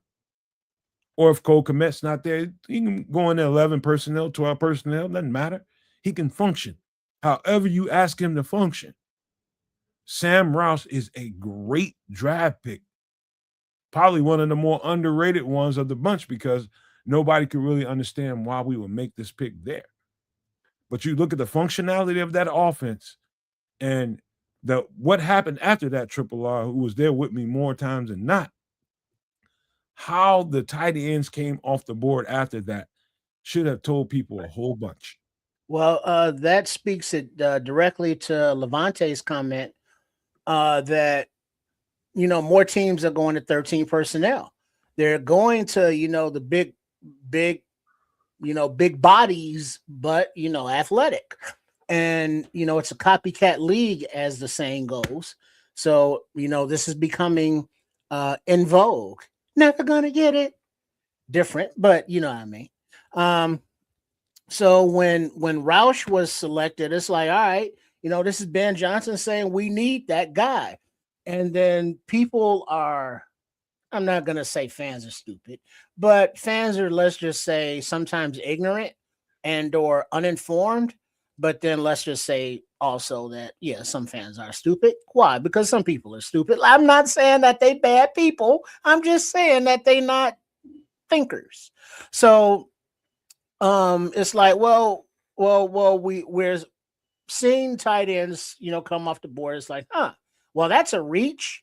And it's like, well, no, that's the guy they wanted. Well, this guy was available later. We could have got this guy, a few rounds away. And then, you look at it and it's like, nah, he would have been gone by then. And if they identified him as a target on their board and he was there and he's going to contribute, bring him in. But then one of the stupid comments was somebody posted a replay of the pass that Caleb made to DJ to beat the Packers, FGB. And they was like, well, why don't we just re-sign the guy that was tied in there? And it was either Smythe, I believe. And he missed his block on that play. But Caleb got it off anyway. And it was like, yeah, we don't want to re-sign that guy. He was maybe good, but we want better. Best if motherfucking possible. And so Roush, I would believe, is going to be better as a, the 13 guy or the fill-in 12 guy or whatever he does, because of his intelligence, because of his versatility, and because of his athleticism. I don't care where he was selected. He was selected. Let the kids play. Bear down. Let's go. All right. I don't have much more to say about this. This is real quick, kids, before you get started. What you see, people see ticking on the bottom there is the entire draft class, all of their picks, all the Bears picks, plus the UDFAs that were selected as well, up to a date that I know of. These. That's what you see ticking on the bottom. But go ahead, kids. Yeah, I didn't really have much more to add on Sam Roush. I'm excited to see what he brings to the offense. I know Ben's going to use him as a mismatch left, right, and center. He's also that sixth lineman, as we sort of see here in the chat, that you can help, with those chips, especially when we're worried a little bit about that left side and what we're going to do with it. We got a couple of chips there with Sam Roush. So I'm excited to see what Ben does with this particular weapon. This is a weapon, y'all. All right, let's get to the next player, and that is Malik Muhammad, cornerback out of Texas, man. Look, this guy, it's not like I didn't know Malik. I know all these corners in this draft. I know them all. But it got to a point where I started compensating a little bit, overcompensating Trip, because we did so little last year because we didn't think the Bears would get a corner. And I kind of, backed off of that position because of it, because we felt like we would be kind of deep there. And I backed off of it. And maybe I overcompensated a little bit because I started thinking about the sequences of shows and how many cornerbacks I was bringing up on some of those shows. It's like, damn, I was bringing up a lot of corners. But, I didn't want to leave anything out. And so Malik Muhammad got left out of the fray because I'm getting onto the sleepers and all this kind of stuff. Malik Muhammad should have been drafted much earlier than he got drafted. I thought he was second round. If you want to bore something through my head to get my thoughts out, I thought he should have been drafted somewhere early in the second round. And we got him much later. Now, that being said, he gets considered as a steal. But let me just talk about his attributes. Malik Muhammad is, let me get it right. Malik Muhammad is 6 foot, 188, 190. And he plays press corner. That's the thing people should understand. When we're talking about any corner, whether he was drafted or UDFA, understand what they're doing. They're getting particular kinds of guys that excel at press corner, or in other words, man corner. This guy excels in one-on-one coverage.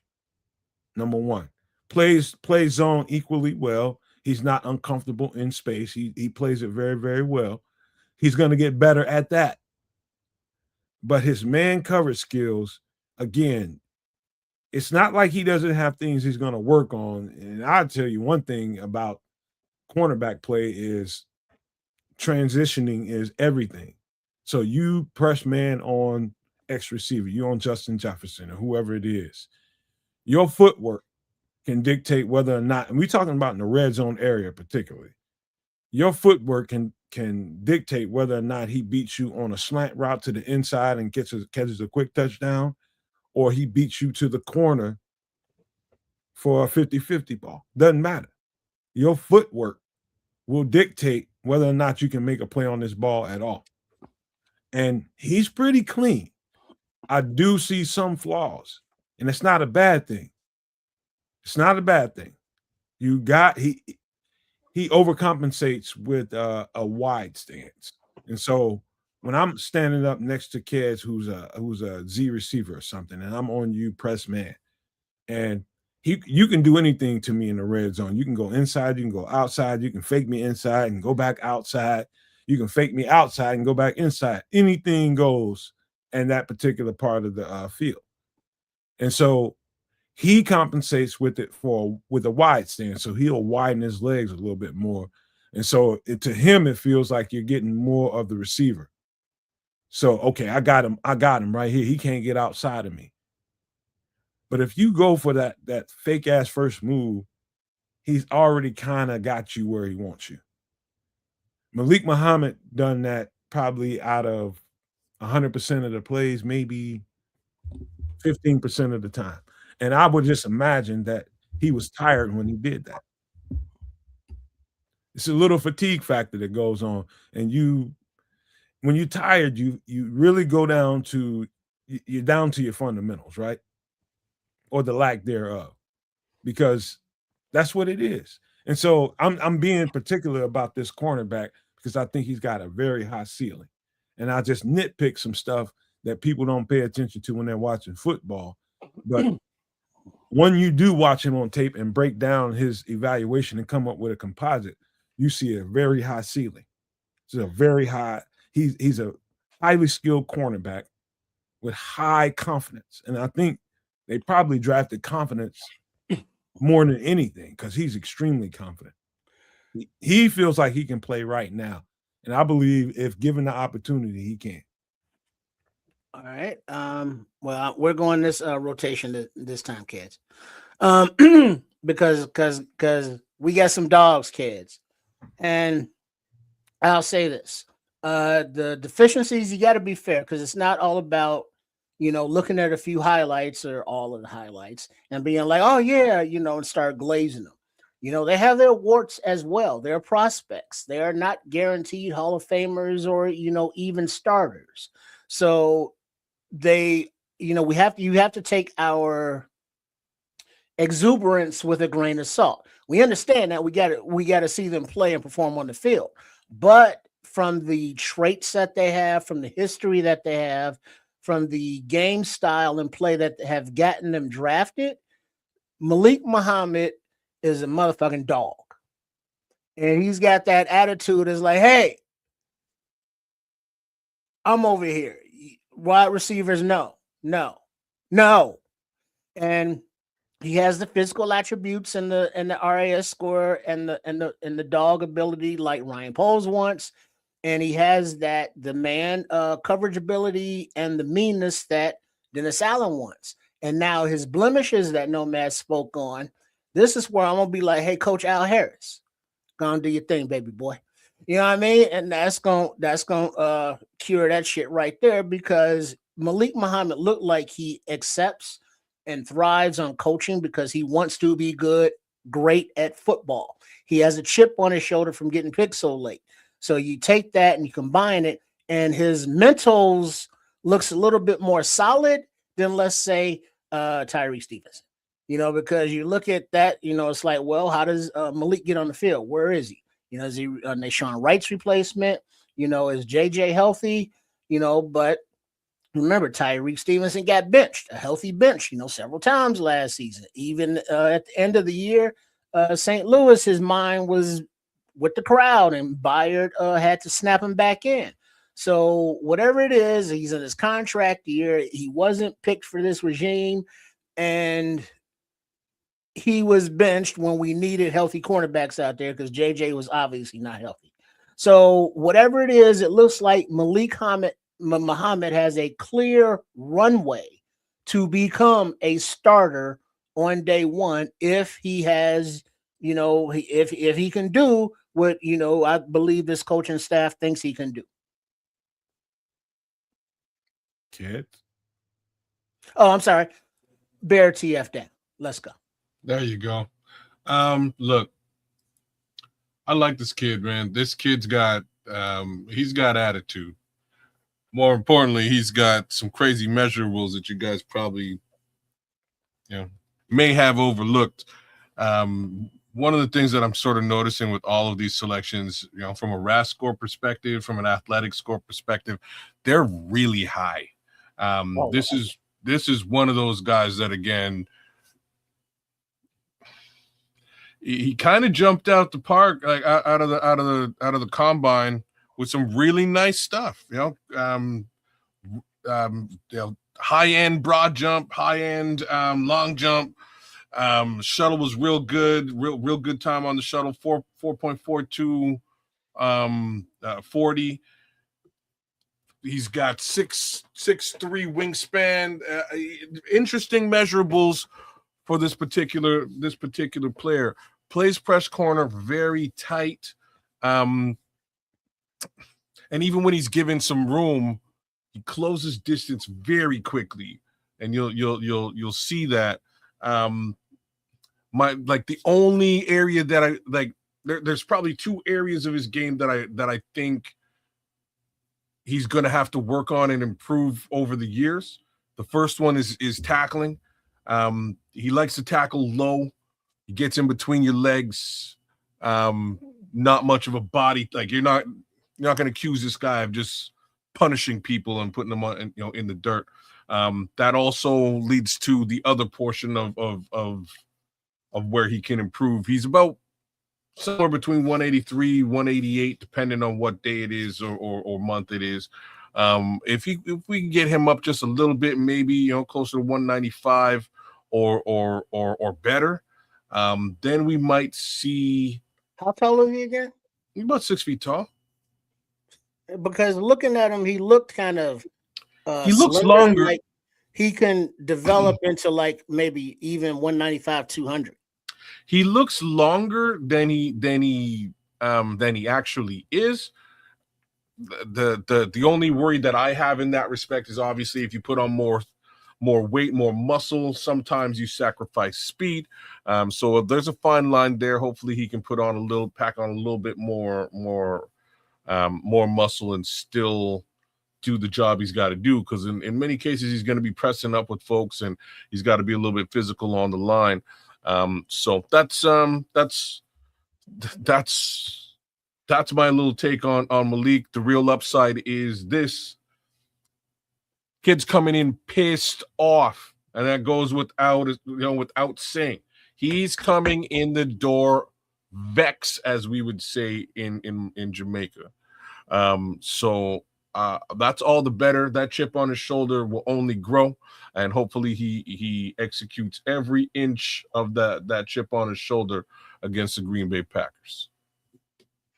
I'll tell you this player right here, what they've done is basically opened up the door for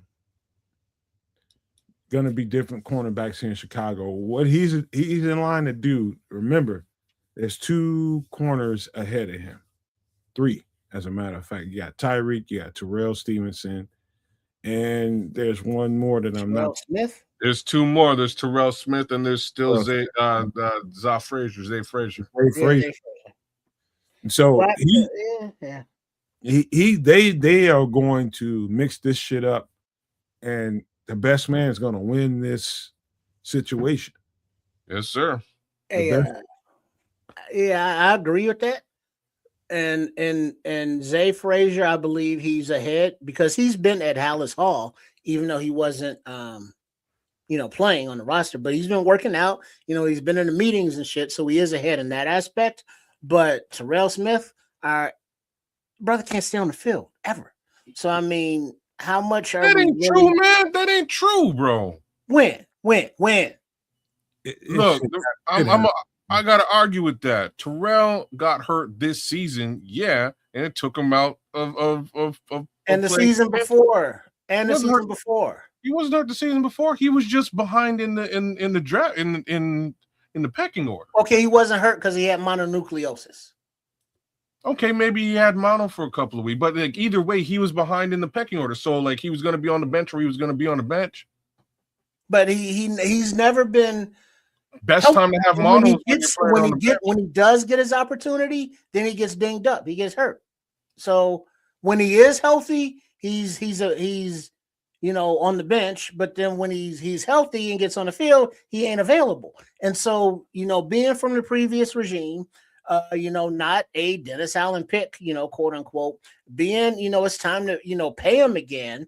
I think this is the opportunity for, Zay, and or Malik, to just be in front of T. Smith. Let me say something crazy again. Maybe you actually put him on the field and give him the opportunity to be worth something so you can trade him and make a buck. Get a draft pick get some sort of compensation for the I think he was a 3rd round selection. Who is that? Tariq? Terrell Smith. Tariq was a 2nd round selection. Terrell, I thought he was like a 4th, wasn't he? Might be a little bit further back, but I feel like it's 3. You know what's funny about this whole conversation? What?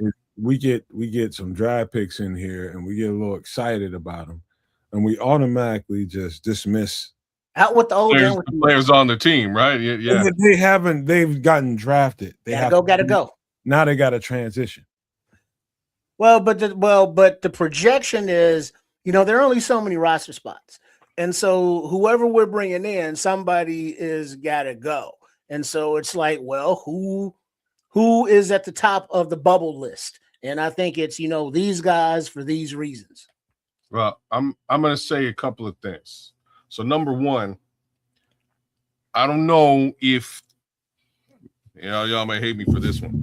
I don't know if Tariq is really in the cards for 2026 season. I'll just say that now. I mean, he's definitely seen the field. He's definitely played. Highly possible that they may trade him off before the season starts, considering that they just drafted Malik Muhammad. They also drafted a corner the year before. They decided not to play Tariq for the better part of last season. And there's also Terrell Smith that could also factor in. So this would actually give those 3 other guys the opportunity to really battle it out and see who gets on the field. If it's Terrell, you've again created yourself some potential draft capital that you can make a move off of, and then give these 2 guys a year to figure things out, learn the scheme, and start fresh in 2027. So that's my little take on that. Take it for what it's worth. Everybody likes the shiny new toy, and I like them. I like them too. But let's not get too crazy with this whole thing, because guess what? These guys have to get in here and mix it up with professional football players, guys that have something to fight for, guys that have to play with a particular kind of gas behind them. You know what I mean? They created to me, one of the more ultimate competition situations you can ask for. And I mean, all across the board. I mean, they've got competition all across the board. And I mean that by all across the board. And as excited as we were for Zay Frazier and him coming in here and taking the starter's role and all that extra that we do at this time of the year, let me just tell you something. Pipe down a little bit. Let these guys get in here and let them see what it's like on the next level. Because immediately it's not that much difference than college. Because you're playing, especially when you're playing at Texas, you're playing a top-notch competition in the country. Playing the best football players in the country. Where it gets really cumbersome a little bit is later on, if you're asked after an NFL training camp to go and play as many games as they have to play in the NFL. Can your body do it? I've seen so many different players say on the sidelines after their rookie season, like that's just not something I was ready for the NFL rigors, the physicality of it all. Like you got to play way longer than you ever had to play in your life. And so that's taxing for a lot of football players. You're getting your personal life straight, all that kind of stuff that comes with it. I do think this guy has a strong upside, and his skill set fits exactly in the frame of what Dennis Allen wants to do. And guess what? Everybody that's been on the team before he got here, you're gonna have to give him a good whooping in training camp. If not, he's gonna rise. I think he has the mentality for the whooping, and he's ready for the whooping. Just to touch on some of the stuff going on in the chat. So the Scrolls is asking this question. I think it's a viable question. Sorry, man. Put that back up. He's asking, what does the Muhammad pick say about Zay Frazier? And Levante quickly answered nothing, Scrolls. And I kind of have to agree with Levante on this one. Reason being, we lost a bunch of bodies in that secondary, so I think this is more of of a depth case scenario as well as a competition case scenario. Well, let me differ with you a little bit, because actually it could mean, because of what we don't know about Zay Frazier. Because we don't know anything about Zay Frazier. And that could be the biggest thing in the world.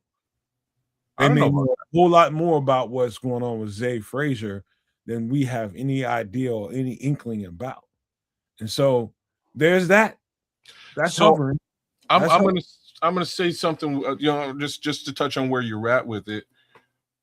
In my opinion, just given the fact that he got drafted, had something going on, and never saw the field for the most part, wasn't involved in training camp or any of the good stuff. They had all the reason to cut him last year. They could have cut him. This is where I'm going. They could have cut him at any given time. He was not a participant realistically in the 2025 season at all. And they went pretty deep.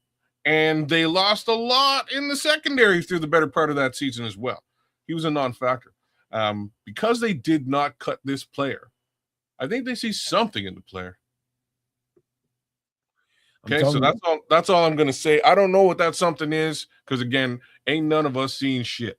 So we gotta wait around and see what it looks like. It's nothing less than a conundrum because of what we didn't see. Yeah. But what we don't, that's why I tell people all the time, we know only so much right here on the perimeter. We only know so much. And as good as we can be in scouting these players on this channel, we still only know so much because they get so much more information than we do. They know so much more about these football players than we will ever understand.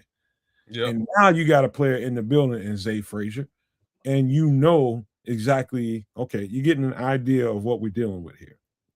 Whatever that is. Now you got to go make another decision. I want to make him uncomfortable.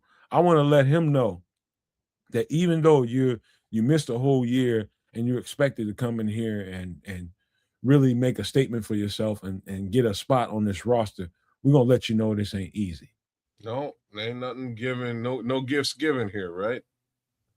That's what this draft pick was about, in my opinion. Again, competition, no gifts given. You need to earn your spot. And clearly last year he earned absolutely nothing. So we'll give him that opportunity to get back out there and make a name for himself if that's what he's able to do. But Malik Muhammad going to be breathing down your neck, boy. No doubt about it. I think this is a really good pickup. And we'll talk more about him a little bit later, but as we got to keep going. And, I've been looking at social media here and there over the past couple of days. It's a lot of people having a whole lot to say about this particular pick, because now we went into two or three picks into the draft and we still didn't get an edge rusher. And now people are just like, hold on. Everybody wants to compare him to damn Velus Jones. Don't do it. Down that road. Hold on. Let me finish. Let me just tell you guys something. He brings a lot of what Velus Jones was supposed to bring to that particular group of coaches. But now we got Ben Johnson. And I can see past all the fog that everybody's putting up. And I'm telling you, this is a stupid good pick. Stupid good. The fact that we got this player where we got him and what he's going to bring to the offense, as good as you feel about Luther Burden, as good as you feel about Cole Kmet, Colson Loveland, number 15, look, in order to unlock them, you need a jitterbug. Okay, didn't we get that in number 11 from Detroit? Yeah, we got that. Somebody that's going to be a stalwart, he's going to be ready to play. And until Zavion Thomas is ready to play, you got that football player, Khalif Raymond. You got that football player. But let me tell you something. This guy brings so much multiplicity to the offense that you ain't really seeing right now unless you chop tape and crunch tape. You don't understand what this guy's going to open up in the middle of the field with those three tight ends and the running backs. This is going to be a powerful offense, man. Like the stuff that I can imagine Ben Johnson pulling off with this guy, not only can he go out and run routes, and I gotta give him particular love because I watched him at the very beginning of his college career. He was not a route runner whatsoever. He was a gadget guy. A lot like Squirrel White, when we're going to talk about a little bit later on in the UDFA class. This is a gadget guy. You put him in the game when you want to do certain things, right? He's turned himself into a complete receiver. He's a route runner now. Not only is he that, he's gonna get you in the route running territory. Now he can line up and motion into the backfield and take the ball on the handoff. You got that going on. Now he can take a handoff and turn it into a pass. He can throw the football. And so as I'm watching this guy's tape, I'm seeing everything that Ben is seeing about this guy and imagining what he can do for the play calls and what he wants to install for this offense. And so think about it in that way. What does Ben Johnson want to install in this offense to give the defense absolute pandemonium? Get these guys operational. The tight end, Sam Roush, in 13 personnel. Let's say you just keep Zavion Thomas as the one wideout. Who you gonna jump on? Who? He is making this offense, and we didn't even got to the offensive lineman yet. I'm talking about the weapons. Zavion Thomas is an absolute weapon that can be used in the passing game, in the running game, and can get a reverse and turn it into a pass. Multiplier. And so the days that we've had since the draft actually happened and me actually really, really digging into where I can spend significant time and watching these players, I'm telling you, Ben Johnson is creating a damn beast. That's what he's doing. So all the people that had this to say about this particular draft pick and wanted this or that, man, just be quiet and let this man cook. Let this man cook. He knows what he's doing here. What do you guys think about what you saw? All right.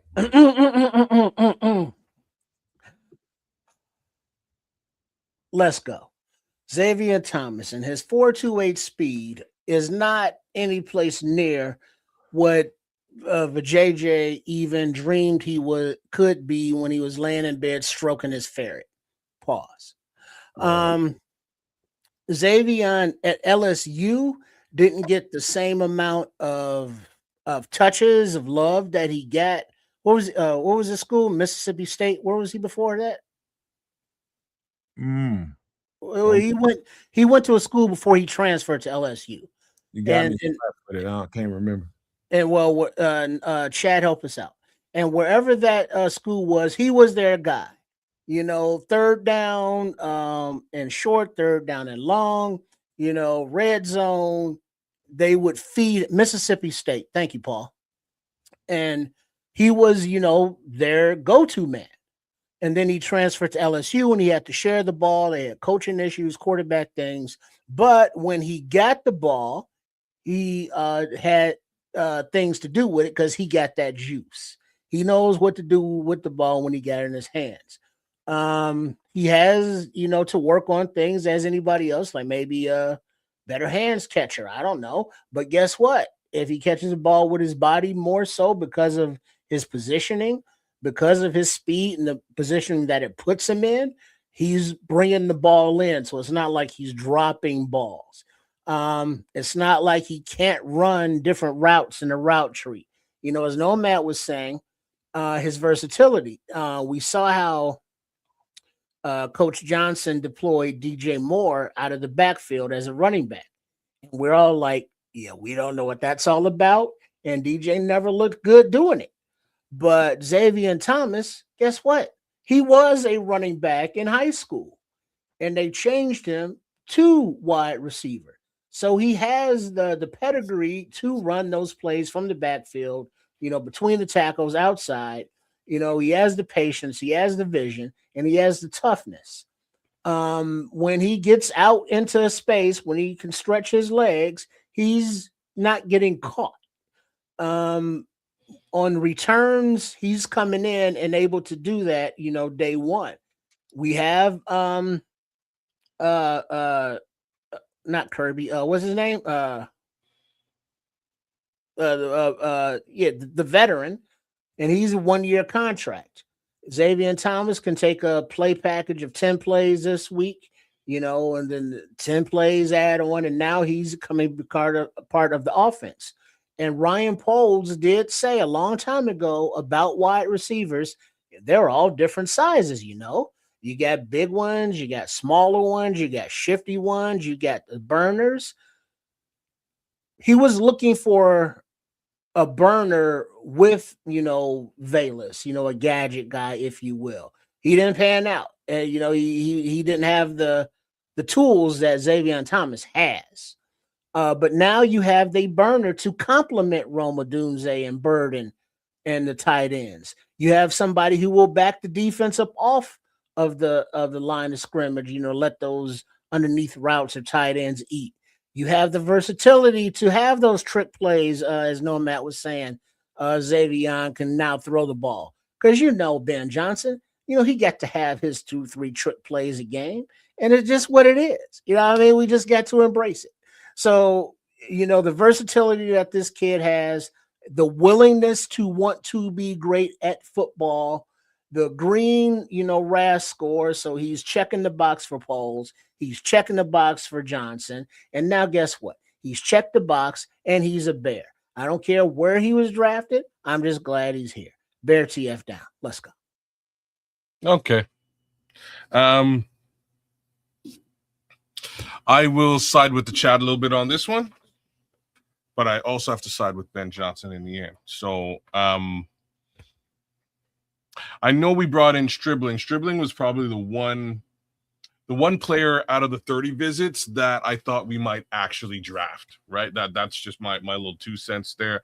I knew exactly what Ben Johnson was looking at when he brought Stribling in. He was kind of looking at what he's looking at with Zavion Thomas. He's looking for fucking speed. It's about that simple.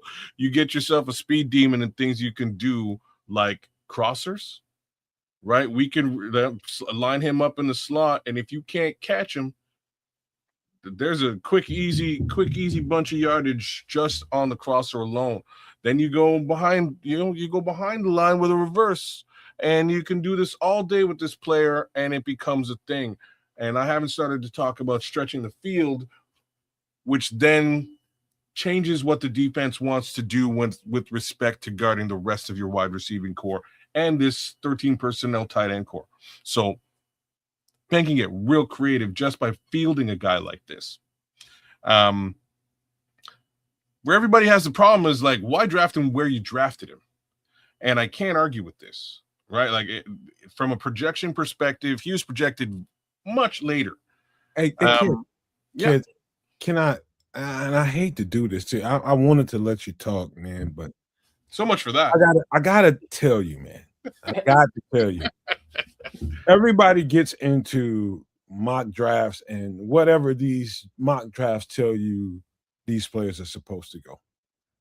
This is stuff that's out here, AI generated, and just a bunch of assumptions in a composite.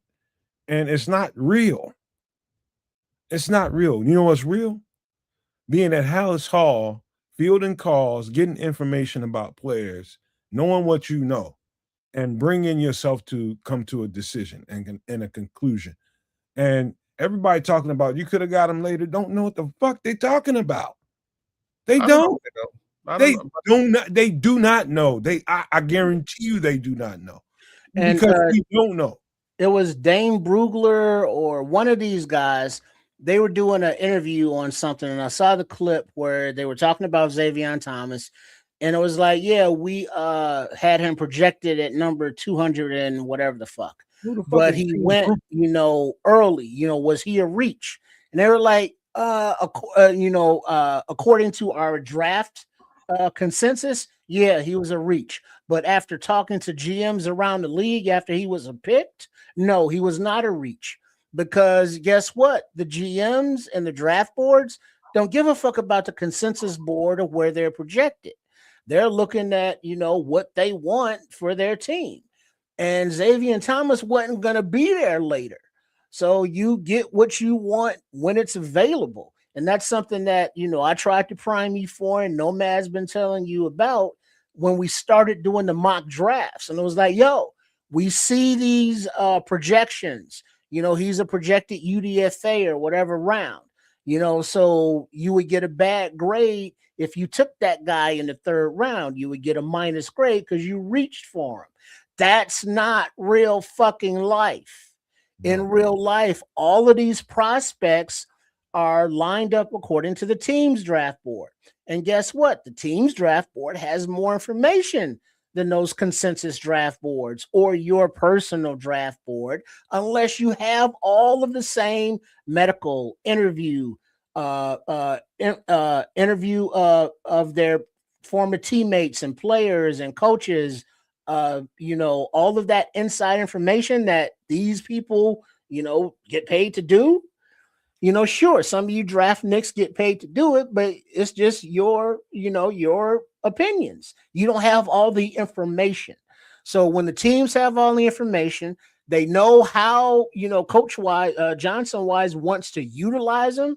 And he's a one of one kind of guy in their view. And it's like, all right, we got the tight end, for blocking. Now we need somebody that's going to back up this defense so our runs can work, our play action can work, and somebody that can take the top off and score and make a house call whenever he touches the fucking ball. Hey, Zavion Thomas, send the card in. Let's go. Hey, you know what, man? If you trust me, and as much football as I watch, I watch a lot. I know this shit, man. And I'm telling you it's not a reach. And I'm telling you that anything projection-wise that had him wherever is a bunch of bull hooey. I'm telling you. Guys, I hear what you're saying. I just don't know. I don't know what you're saying. Because look at it like this, kids. Let me finish for a second. Okay. Just from a factual perspective, there are multiple wide receivers projected, like Bryce Lance is projected before him. He fell to the fourth. There's a laundry list of guys. And when I say a laundry list of guys, these are actually high caliber performing guys with stats that you can look at and refer to. Zavion doesn't have all that. Here's what Zavion does have. He's got stuff that Ben Johnson wants to utilize in a very specific, like, I get why he was drafted by the Bears. Don't get me wrong. I get what Ben Johnson is looking at and looking for in this player. It screams, it's obvious. Well, how come that's not the end of it, kids? No, because it's a conversation piece. And here's why it's not the end of it. Why it's not the end of it is that potentially you could have got a different talent in the third. He was picked at 89. He could have potentially been selected in the fourth round or the fifth round, which means you could have got a different, higher caliber talent in that third round spot at 89. What I'm talking about right now is the real reason for the Velus Jones comparison. It's not because he drops footballs. We don't know if he drops footballs or not yet. You know what I mean? We haven't seen that in the NFL. It's because Ryan Poles reached like a motherfucker to grab Velus Jones, who was also projected to be a seventh round or worse pick or UDF. It has nothing to do with right now. What do you mean? I'm just explaining the comparison, sir. I know where you're getting at, kids, but it really has nothing to do with right now. It does, because it's a conversation that's being had in the chat as I'm talking. This was the conversation in the chat. Like a bunch of people are like, wait a minute, I love this player, but I don't like where he was drafted by the Bears. And I do agree with that. I don't necessarily like where he was drafted by the Bears, but I love what I know that Ben Johnson is going to do with this player. So for me, the two things kind of cancel out. Again, man, I'll say this one more time. As much as I know about the game, as much as I know about playing football, as much as I know about breaking down players and scouting them and evaluating them, I know just as little about what the Chicago Bears are thinking when they grab this particular player, where they grab them. What I can tell you is I believe they know what they're doing. I believe they know exactly what they're doing when they grab this player, because I think this player has a skill set that can add to the multiplicity of the offense. Point simple, plain. He can open up things by way of his pure presence that where probably wasn't available last year. I don't care what we thought about, and I thought a lot about Zacchaeus. I thought a lot about him, but he can't do. And DJ is the only guy on the team that can kind of bring the running back thing into fruition and the passing game into fruition. They let DJ go because they felt like, okay, we can get another guy that can do that kind of thing, and he's more open to playing running back. The whole time, DJ, I don't think he was really cool with that job, but because he got paid enough money, he was accepting of it. Let's just say that. Now they're getting a guy at a rookie contract that can do the same thing DJ done. And again, rookie contract. I think they knew exactly what they were doing by drafting this guy when they drafted this guy. And I think we should just let these chips fall where they may. And all the chagrin about, okay, where he was projected and all that kind of stuff means nothing to me at this point. All I know is I trust what this guy can do offensively with his mind. And I can see where his mind's going with this particular football player. Easily. I know exactly what he's thinking. And in that respect, I have to I fully agree with the pick because I know exactly what Ben Johnson is thinking when he selects a player like this. At the same time, I think we could have got this player or potentially another one who's very similar in the fourth. Well, wasn't that the same argument when it's like, well, why the hell are we taking Loveland at 10 when Warren's on the board? We could have got Loveland later. And it's like, because teams wanted Loveland over Warren. Warren, doesn't mean that Warren's bad, but it's like other team. That was the other part that I think it was Dane Brugler, but saying that other teams wanted Zavion Thomas. And he wouldn't have lasted to those rounds. So if you're Ben Johnson and Ryan Poles, and it's like, yeah, all right, well, let's look at our board. Well, Zavion Thomas is right here. When do we pick again? Down there. Who's picking in between us? These teams. How many of those do we know that like Zavion Thomas? These teams. He may not last down there. Well, let's go and get him now. Send the card in. One of the things I haven't said here, kids, is alert.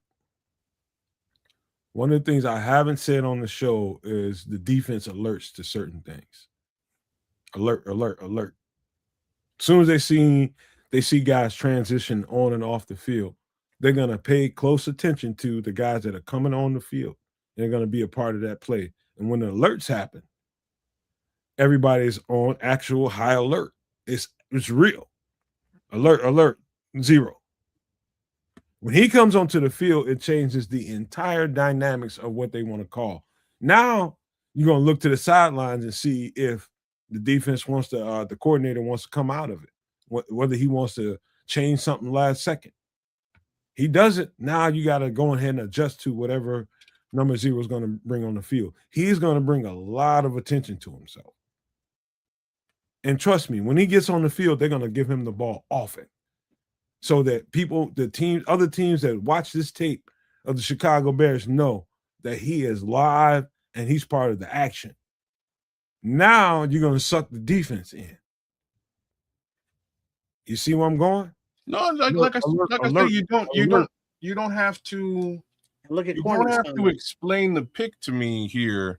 I get the reason why he was selected. I don't get the reason why he was selected where he was selected. So that's only facts is that's going to play itself out this season. I'm going to have to see it in real time and the value that he brought moving forward. In that respect, the Colston Loveland comparison makes sense. I wasn't complaining about who they drafted at that time. I just sort of stopped and I said, they must know something I don't know. And generally, when I say that about a Chicago Bears, coaching staff / GM, it turns out that they don't fucking have any clue what they're talking about. in this scenario this past season, holy shit, these guys knew exactly what they were talking about. So it's a little bit different for me this time around. I'm just pointing out the obvious. Again, this is a player that we'll all be looking at very specifically. What's super cool though is I know exactly how this guy's going to be used. He's going to be used in those crosses. He's going to be used as, depending on how often Khalif Raymond makes it on the field versus him. He may wind up beating out Khalif in training camp. Who knows? But what Ben Johnson is looking for is to put somebody with excessive speed in the Amon-Ra St. Brown role. And if he can do that, that's a problem in the middle of the field, right? Like that's a major problem. Let's go. All right, let's get to the next football player. We can talk. We'll talk plenty more about this guy. But this is Keyshaun Elliott, linebacker out of Arizona State, who is 6'2", 235 pounds. I'm sure you guys have gotten eyes on him at this point. What do you guys think about? All right, he comes downhill. He looks like a better version of Noah Sewell. He's a solid tackler. I didn't see many reps of him in coverage, so I think he's a first down run support kind of guy. He can take a running back tight end in a short field, short coverage rather. But he looks like he's a smart, wannabe great guy. Guess what? His RAS score is green AF, and he wants to be great at football. So he matches the DNA of Ryan Poles, and he has that relentlessness and the speed that Dennis Allen like. So he was a 5th round pick, number 166.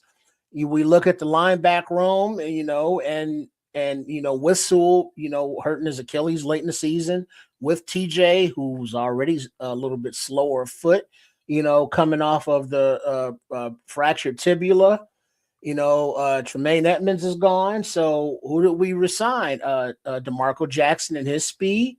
You got Bush, was it Devin Bush and his speed? Hippolyte, it's only his second year, so you can't write him off after he hit that wall of Washington again in the Pittsburgh game in his rookie season. So you got to see what he got. And then, Dominique Hampton, who's been developing. So the wide receiver room and the opportunity is there for Mr. Elliott to, contribute on defense. But I think he would also be a star on special teams. Oh, yeah, in the linebacker room, I forget they re-signed Jack Sanborn. But, yeah, Elliott, I like him. He wasn't a reach, I don't think. Some people say he fell projected on his projections. So I don't know about that because I didn't pay any attention to that. But I like him. He looks like a dog. Bear TF down. Let's go. I liked your Noah Sewell comparison, Trip, to be honest with you. It's kind of an interesting comparison for this kid. He moves laterally very well. He's fast enough, you know what I mean? He's just fast enough. He's about 4.5. He runs about a 4.58. Decent enough speed. I think he's got to put on a little bit of size in the NFL, in my opinion. 6'2" standing, jumps 38, 38-inch vertical. Pretty good measurables across the board. But again, what I found from him was really just his lateral movement. He's looking for the gap, seeks the gap, shoots the gap, and good luck getting away from him in that respect. So I like what he puts on tape. It does look a lot like what Noah put on tape maybe in his first couple of years before transitioning to that middle linebacker role there last year. I did like Noah in the middle linebacker role. I'm not sure if Keyshaun will have his eyes on that particular role. Yeah, True Pilgrim. I was just gonna say he does take great angles in tackling. He actually really does. So I like the angles that he's taking when he's moving lateral. He sort of squares you up And again, good luck getting out of that tackle case scenario once he squares you up and he shoots that gap. So, this is my take on linebacker Keyshaun Elliott. I'm excited to see him get on the field. I'm sure he will bring a fair amount of special teams value as well. But as we could see last year, and given the attrition already, the injury already in that linebacker room this year, we do need a fair amount of depth at the linebacker position. And that being said, it's the entire draft. What's really interesting were some of the comments that I made to Nomad and Samo after day one, because the two things that I mentioned to these two gentlemen was, I have a feeling Ben Johnson is going to get two more guys on offense tomorrow in day two. And what do y'all think about the linebacker core? You think we're done at linebacker, right? And there we are. You know what? I'll just break this down from top to bottom. And what I look at when I see a team, I remember a whole lot of conversations about, we don't need linebacker. We don't need to draft a linebacker. We just sign linebackers and da da da da da. Let me tell you something. These are gap fixes that we signed in free agency. These are gap fixes. And I start thinking about Dennis Allen's defenses and what I saw in his defenses. And one of the key cogs to Dennis Allen's defenses, no matter how you view them, was Demario Davis. For a long time, Demario Davis was the cleaner. He cleaned everything up. And that means when the D tackles miss a tackle, when the edge rushers miss a tackle, they get off on an angle. And somebody just mentioned that, True Pilgrim, talking about taking great angles. That's the definition of what a cleaner should do at the linebacker spot. Take great angles and make sure you finish it. He's a great finisher. Keyshaun Elliott is a great finisher. He's a great cleaner. And I'm thinking about Demario Davis and how key a cog Demario Davis was in all those great Dennis Allen defenses. That's what Keyshaun Elliott is. He's Demario Davis reborn in his defense, cleaning up everything, especially in the short area. In coverage, yeah, he can carry a linebacker. He can carry a tight end. He can carry a running back so far. And people talking about 4.5 speed, guess what? You don't see that on the field. He can run with whoever. But this guy is a tackler. He's a cleaner. Keyshaun Elliott is a pure linebacker. Pure. And everything you might like about Demario Davis and what he presented in the Dennis Allen defense, look at Keyshaun Elliott, and he's that. And a bag of chips. He is tightening up the run game, and he's great support in that department. Yeah, he's going to have to fight his way to get on the field, but he should. That's what NFL players should have to do. But this is a real good pickup, man. He's a tackler. He's instinctual. He plays above average in coverage. But that's not, when you're in a man defense, in a press man defense, and linebackers are usually free, the linebackers are kind of like solo artists in a group. You got a solo career waiting for you. But in a group, you do what you have to do. This You're guy, saying he's Bobby Brown meets Mr. Wolf. man, the guy he is gonna make plays. He is gonna make plays. This is your future middle linebacker. It's his prerogative. Let's start blowing each other. Damn, Negro. That's what you're looking at. That's all you had to say. Yeah, you see what I'm saying? Mr. Wolf meets Bobby Brown. Let's go. Bear down. This is your future middle linebacker right here. That's what we all want to hear. I hope he is. I like one of the things I didn't like. The height would be helpful at that middle linebacker position. I'm not sure if I'm probably going to say now he's probably a little bit slower than our boy Mr. Jackson. So we'll see how that shakes out over time. But I like DeMarco in that middle right now, man. A Red Baron, the comment there, our team had difficulties or issues tackling last season, but something that is a commonality of all the defensive players selected this year that we talked about, as well as the next guy that Nomad's about to talk about, all of them are willing tacklers. Like Malik Muhammad is not a sticker, but he will bring you down. Mm-hmm. Elliott is going to stick you and bring you down. And this thieneman is going to stick you and bring you down also in the backfield. And the next guy of the draft, yeah, him too. So yes, the tackling I believe will be much improved on top of the team speed.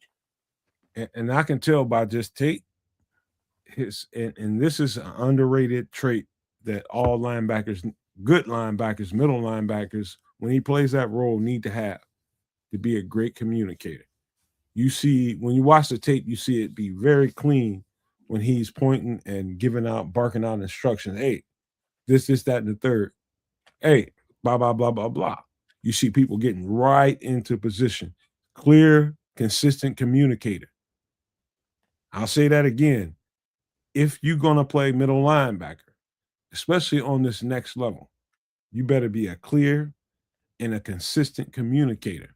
People need to march to the beat of your drum. You say, hey, move down here. Get over here. They doing this. They doing that. They need to be able to trust you. They need to be able to trust you. We watch football through a certain lens, and this lens only sees a nonverbal football game going on.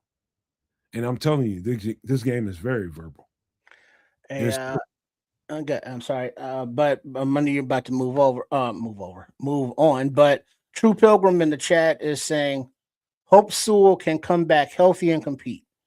Noah Sewell blew his Achilles out like in one of the last games of the season.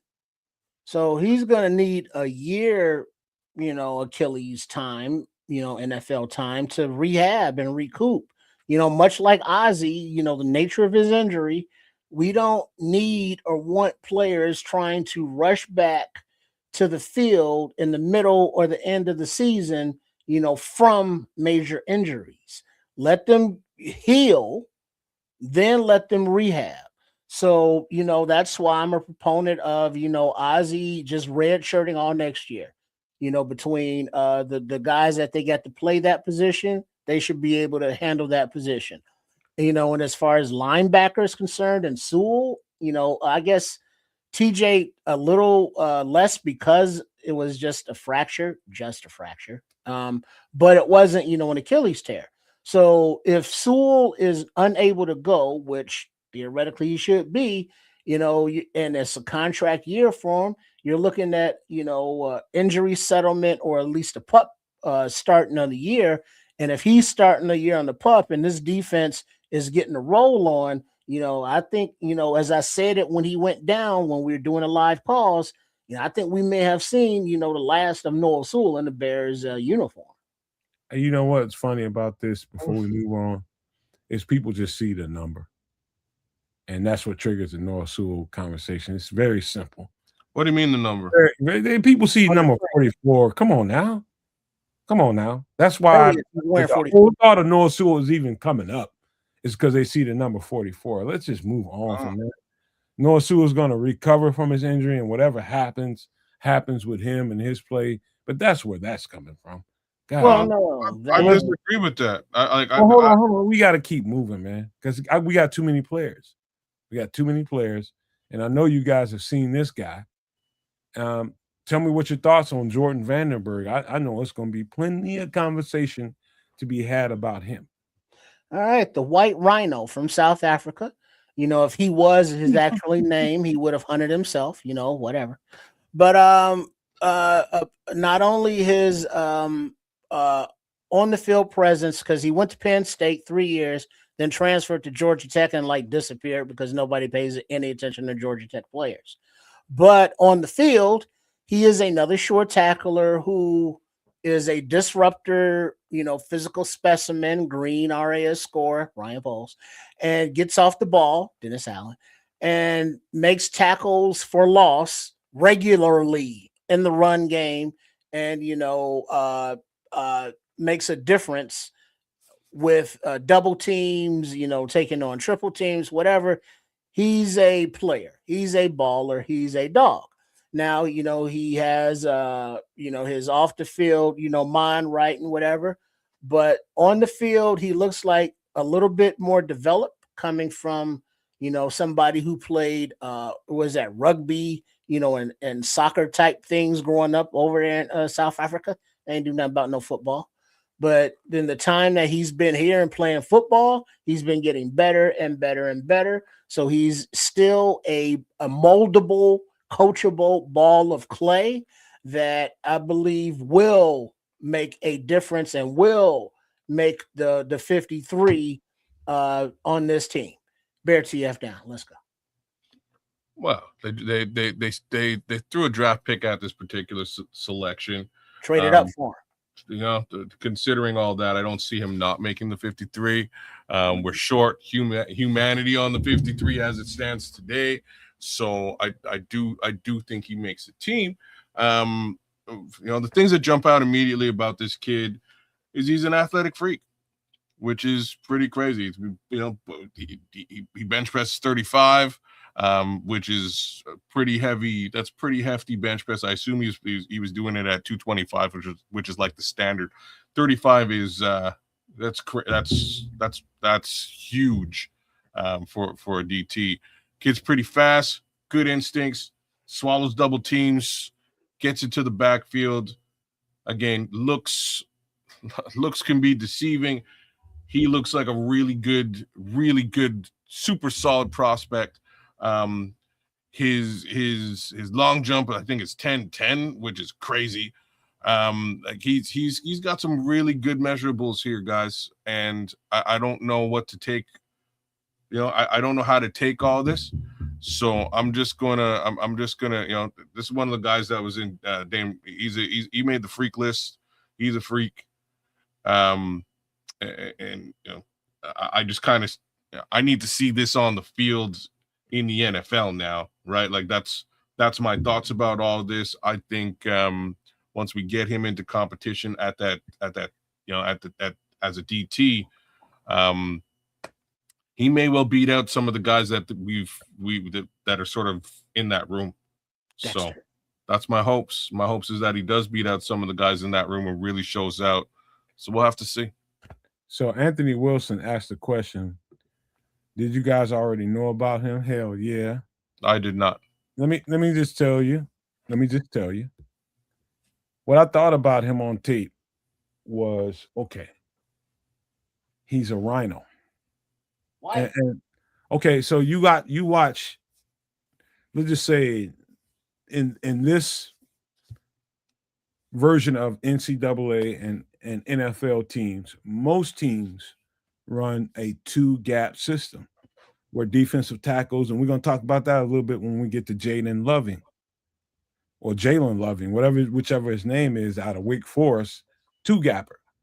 And you watch a lot of teams that are really two-gap heavy. So you line it up with three defensive tackles, and they have to cover a couple gaps apiece. That's just the way it is. And you start trying to evaluate what this guy can do per his traits, given if a defense asks him to get up the field. Yes, I knew all about Vandenberg. He was absolutely a rhino or a bulldog, whatever you want to call it. But when I tell you this guy can get up the field, it's with abandon that is absolutely reckless. And I was just like, holy shit, this guy just don't give no shit about technique whatsoever. And he's just getting up the field. On the list, he was going to be a sleeper in this draft. I didn't think he would get drafted because his technique is so unpolished. But he is so effective at what he does, and that's getting vertical and getting to the ball. That's what we do in this defense in a four-man front. He's going to be asked to get vertical and get to the ball, get on that offensive guard, get on that offensive tackle and push him back and get to the ball. That's the goal. In a two-gap system, that thing is to, okay, get on your man and protect these two gaps. It's that simple. You can't get up the field if you're protecting two gaps. You can't. So that's why his tape stuck out to me, is because he was one of the few defensive tackles that was asked to get upfield and get vertical more times than not. And they fed right into his skill set. He does not care. His job is to get through that man in front of him and get to the ball by any means necessary. And if that didn't show up on tape, and if that didn't excite all the people that's in the chat right now, just like, oh yeah, he's going to be a piece. That's what did it. Because they asked him to do that more than most of the D tackles I saw in the draft. I was saving this guy. But holy shit, he's going to be a piece. He is going to be a piece. You know, not to disparage anybody else, but the get off that Nomad's talking about, where it's like, you know, height, and he's already gone.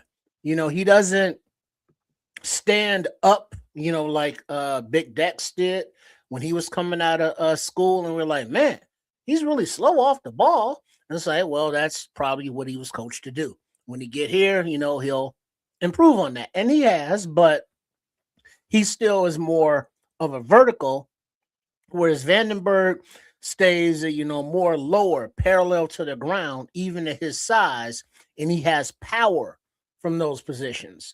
You know, I believe, you know, so that's obviously something that is getting him, you know, all these tackle for losses. So, you know, some development and coaching, man, this kid could be another, how we said, man, what was Monangai? You know, he at 7th rounder, he was man of steel. And it's like, man, Poles traded 2 7th rounders to move up into the 6th round for this guy. Man, why was he still in the 6th round? What the hell's going on? Bear down. It's he did it so like in a it's ruthless the way he gets off the ball and he doesn't care. The only technique he uses for the most part is he might leverage an arm to lift up an offensive lineman to kind of push him back and kind of help push himself to the ball carrier and just like use him as a skate to get to the ball carrier. So he'll push the guy into the ball carrier on his way to get to the ball carrier. That is the two-gapping aspect of sometimes what he was asked to do. But when he's asked to get vertical, the only thing that really stands out is his leg thrust and how powerful he is on the lower body. And when he gets to the point of attack to shed the block off of him, his hands are extremely powerful. Boom, it's just like really quick, like get the F off of me. I'm going to the ball and you ain't finna stop me. That kind of relentless effort sticks out on tape. Jordan Vandenberg, with the way he plays right now, is going to immediately garner him some playing time. And if he gets on the field, it's going to be hard to get his ass off because of the way he plays. He plays with a low pad level, violent hands, really strong at the point of attack. I mean, extremely strong. Strong ass lower body.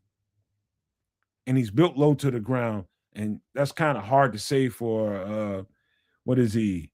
He's 6'3", 300. But he plays with a pad level lower than a 6'3" guy. Yeah, it's probably about a 6 foot. Like his pad level is super low. It's probably around 6 foot, and that's, you know, it's crazy to think about. You know, very specifically Javon and how high his pad level regularly is. To me, it's a huge difference. You're getting up underneath guards, right? That's really where you're getting, and your ability to sort of bowl them down or bowl them over now depends much more on your ability to sort of hand fight and get through. And as our boy Samo was saying, he's got old man strength. That really comes in helpful. Man, I'm telling you, it's impressive to watch. I didn't think he would get drafted. I think he got lucky to get drafted because he's so raw. He's doing this that he did on tape with minimal technique. When I tell you minimal technique, there's not a lot of skill set you see being had there other than his resistance to the block and shedding blocks. There's some technique to that and how he does it. But and also when he's carrying in a wide zone scheme, when he's defending a wide zone run, when he's carrying a blocker towards the ball and towards the ball carrier, there's some skill set that comes to that. He's just like, hey, take over at the point of attack and drive him to where you see the ball going. It's like simple pimple football rudimentary one-on-one shit. And it, you know what? For him, it works. Freaking right. Yeah. And the sky's the limit for him once he really refines his technique and gets really good. This guy's going to be a really good football player, y'all. I'm just telling you right now. I'm as about excited about him as I was with Dillon Thieneman that got drafted early. This guy's he's a dude, man. He's a dude. That's all it is to it. I tell you what, man, because it's so many UDFAs to talk about, there's no way in hell we're going to be able to get it done and have everybody be comfortable for the entire show. So we'll save that part of the show for Sunday. We'll just do UDFAs on Sunday. I think that's the best thing to do so that people get out of here on a good hour. You know, we will do it on Sunday. We'll finish it up on Sunday. And once that's done, we'll get back to the regular programming on Extra Sauce. But I think that's the best thing to do. Don't you guys think that's so? We're ready at midnight on the East Coast, so I can't argue with that. I know there are a lot of undrafted free agents that we brought in, so let's we can push that a couple of days. Yeah. All right. But before we go, no man, let me ask you one question. Yo. Hold on. Let me get to the right thing here. Let me ask you, out of these players that we drafted, you know, for the Bears in this 2026 draft, you know, despite where they may have been picked, you know, on the board, you know, in their rankings, which one of them, if any, are not dogs? Let's, to be real, there's not a guy on here. So rephrasing, every one of these picks, Dillon Thieneman, safety, center Logan Jones, tight end Sam Roush, wide receiver Zavion Thomas, cornerback Malik Muhammad, linebacker Keyshaun Elliott, and defensive tackle Jordan Vandenberg are all dogs. The only guy on here that I would say has a strong uphill battle to climb, in my opinion, is Malik Muhammad. Okay. And that doesn't mean he ain't a dog. He's a dog, but he's got to fight through some significant, you know, competition to get to where I know he can be. But that's not really addressing what you're talking about. I think all of them are dogs. And I'm not, because I'm a Bears fan, I'm not saying that, but we got to get ready to get out of here, man, so we can save something for we can get into that to give you a composite a little bit later. Mm-hmm. Right on. All right, just wondering, because as long as this coaching staff, you know, can see what to do with them, and we are trusting this coaching staff as we are supposed to, and this 2026 draft class can hit like the 2025 draft class, bear TF down. Let's go. Real quick, because I don't know.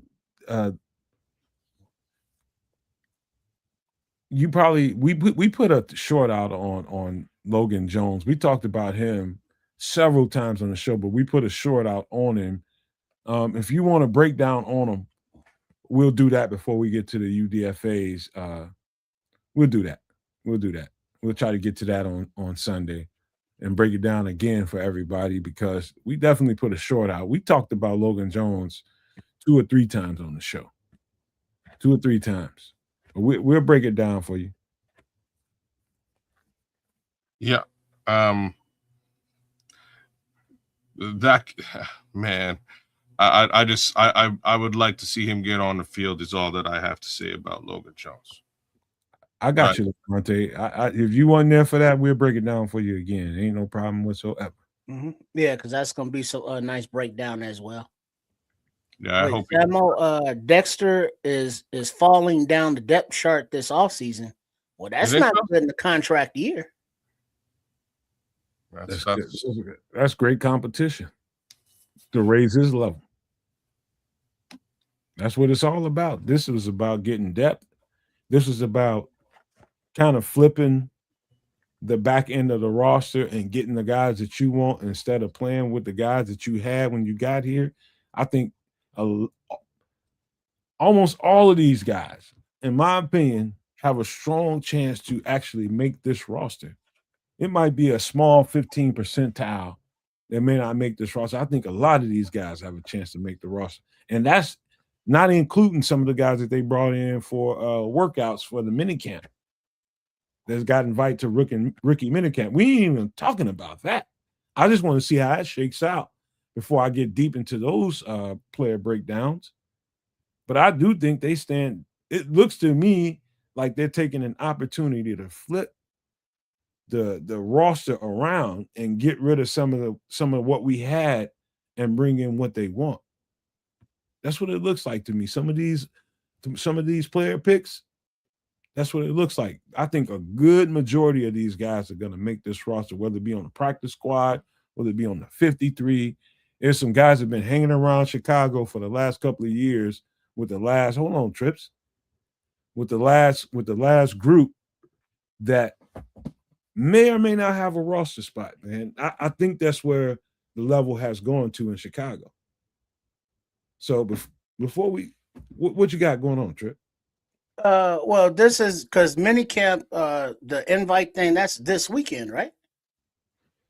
I believe so. All right, so these are the for those that may not be aware, just real quick, offensive lineman Dane Walter from University Wisconsin Lacrosse, center Josh Kreutz, Legacy from Illinois, defensive end Terrell Tillman, Texas Tech, defensive back Devin Pringle, UConn, running back Christian Vaughn, Hawaii, offensive lineman Jax Harrington, Louisiana, quarterback Maverick McIver, Western Kentucky, defensive back Jaheim Ward, Eastern Kentucky, defensive back DJ Harris, Youngstown State, linebacker Wayne Matthews, Michigan State, running back LaShawn Williams, Kansas, offensive line Pat McMurtry, Holy Cross, and defensive end Nico Taylor, Oregon State. So these guys are coming in this weekend, minicamp invites, and those that are invited are now, coming to camp. So these are, the guys that are the first to start battling for the 2026 and beyond roster. So really quickly, I already put out 2 shorts on a couple of guys. One of them is, let me make sure I got him right. Jaheim Ward was the more recent one, safety out of Eastern Kentucky. He's a hitter. And the other one was linebacker Wayne Matthews out of Michigan State, who probably should have been drafted had he not gotten a neck injury sometime during the season. But he's okay now. And so that's going to scare off a lot of teams, and they got him as a UDFA, and not even a UDFA. He's getting, brought in for a profile, kind of a workout. And so without getting deep into those guys, I just wanted to put those guys out and point them out in particular as guys that I think can sneak through the cracks of that situation, man. But we'll find out after this weekend, and we'll see, man. But, hey, man, guess what? It was a good show, and we only got to the actual draft picks, and that's okay. That means we're going to have an even better show on Nomad at Night Sunday. So, Kedge, if you got any final thoughts before we get out of here, be great. Nothing major, y'all. Like I say, I appreciate what these guys are trying to do with respect to this particular year's draft. You can see the modus operandi pretty free and clear. It's not really a question mark as to what they're trying to do. The question marks are now, can they actually do it?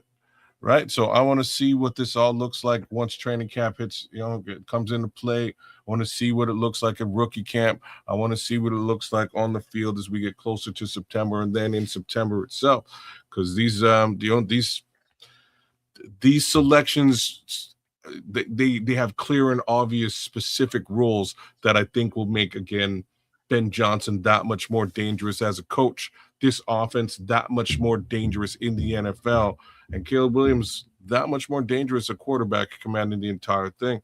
So, I do feel that the Bears probably got to look at maybe one or two additional heads to bring in, and we'll see what that looks like again between now and September. But as this draft class stands, I'm pretty pleased with what they did. Trip? Trey in the comments, rookie minicamp is May 8th through the 9th. Good comms. So not this weekend, next weekend. Thank you. Yeah, I'm excited for the possibilities, because it's that time where, the potential is off the charts. Realistically, understandably, we got to see them, on the field, and the rookies are not going to be what they are, right away, but if they can be coached up by this staff and contribute as they develop, it's all good. So the player profiles on both sides of the ball, fit the DNA, as they put it. So there are no conflicts of Ryan Poles saying, "Hey, I'm drafting this guy," and Johnson and or Allen, you make that shit work. It's like, nah. Poles has his criteria, the coaching staff has their criteria, and they were working synergistically to make the right picks, deemed to their board. And if we trust them, we got to trust them. So let's trust them. And so this is the first opportunity after the draft to, get excited about, because now that we've picked them, we've looked at their highlights, and it's like, oh, shit, okay. And now we got until August, before they even start, out there, start competing. So, it's going to be a long off season, keep hanging out. Thanks tonight. And also a shout out to Chef Trips for doing his thing on the last Wednesday of the month. He is a MFer in the kitchen, and it looks like that chili mac recipe is something that I might want to give a shot to. So show him some love at his channel there at Chef Trips, as well as all of the content creators under the Sports Chicago Style umbrella at RRSCS. Big up for all the support. Thanks for allowing me to have our verbal diarrhea as we think through our excitement, our trepidations, our, frustrations with you. And, thanks for sharing them with us all off season. And as we start building up and ramping toward the live calls during the season, just make sure you're subscribed to all 3 channels, all platforms, all the time. I know. Hey, listen, Samo, if you want to come through here and help break down the UDFAs on Sunday, if you can, give me a cue, and your help is welcome, man. We didn't already scour through the tape, man, but to help break them down, we only got through what was that, 7 draft picks that we got? Mm-hmm. And that took a lot of time just to get through those, but this is quite a bit different. So, for everybody that got an eye on all the UDFAs, go take another good look at them. Look at as much as you can, and then we can come in here and have a composite when we get done. And that includes you too, kids and Trips, man. Take another look, especially right before the show, so the film is kind of fresh for you. That's something I do. I just take a quick little gander, make sure I didn't miss nothing, and that helps. Question? Me. Yeah. KC cornerback Casey is in no Mume, Tulane. Like, I couldn't find any highlights for brother. Like, where do you find some of this stuff if it's not readily available? Ezio Mume has got limited, let's just say, highlights out there from Tulane, but if you go to the Alabama State stuff, he's got a lot more film. Okay. Oh, so there's a previous school other than Tulane. Okay. Yeah. Just go to yeah, that's where FYI, I didn't realize that Zavion Thomas, I looked at his LSU stuff and I was like, oh, he went to a school before that. And then I looked at that and I was like, oh shit. I can't believe I had that brain fart. Yeah, it was Mississippi State. Yep. I had a brain fart on him. But I usually don't miss shit, man. But again, man, if you brush up, right, it's just like doing a test before, exam. You gotta, to me, I worked better when I did a little brush up right before the test. And so if I peaked at, what I had studied, I just did better. That's me. But you guys do what you do. I always sat next to the Asians. That's one way to get by. Or the Slurpees is what we call them in college. But that's a whole other conversation. I don't think we want to know. Yeah. Thank y'all for being here. It was a good show. I hope y'all enjoyed it. Oh, one thing. Yeah. Matt, I would not consider Crosby, Stills, Nash, and Allman or my man. I would not consider them country. I don't consider them country, but some of the stuff that they made can be considered country. Yeah, folksy. Folk. It's hillbilly. How about soft rock is what my girlfriend. Yeah, rock. Not that rock, that hillbilly rock. But not country per se. I agree. I'd call it folk music. Yeah, folk country. Soft rock sounds good to me. Yeah.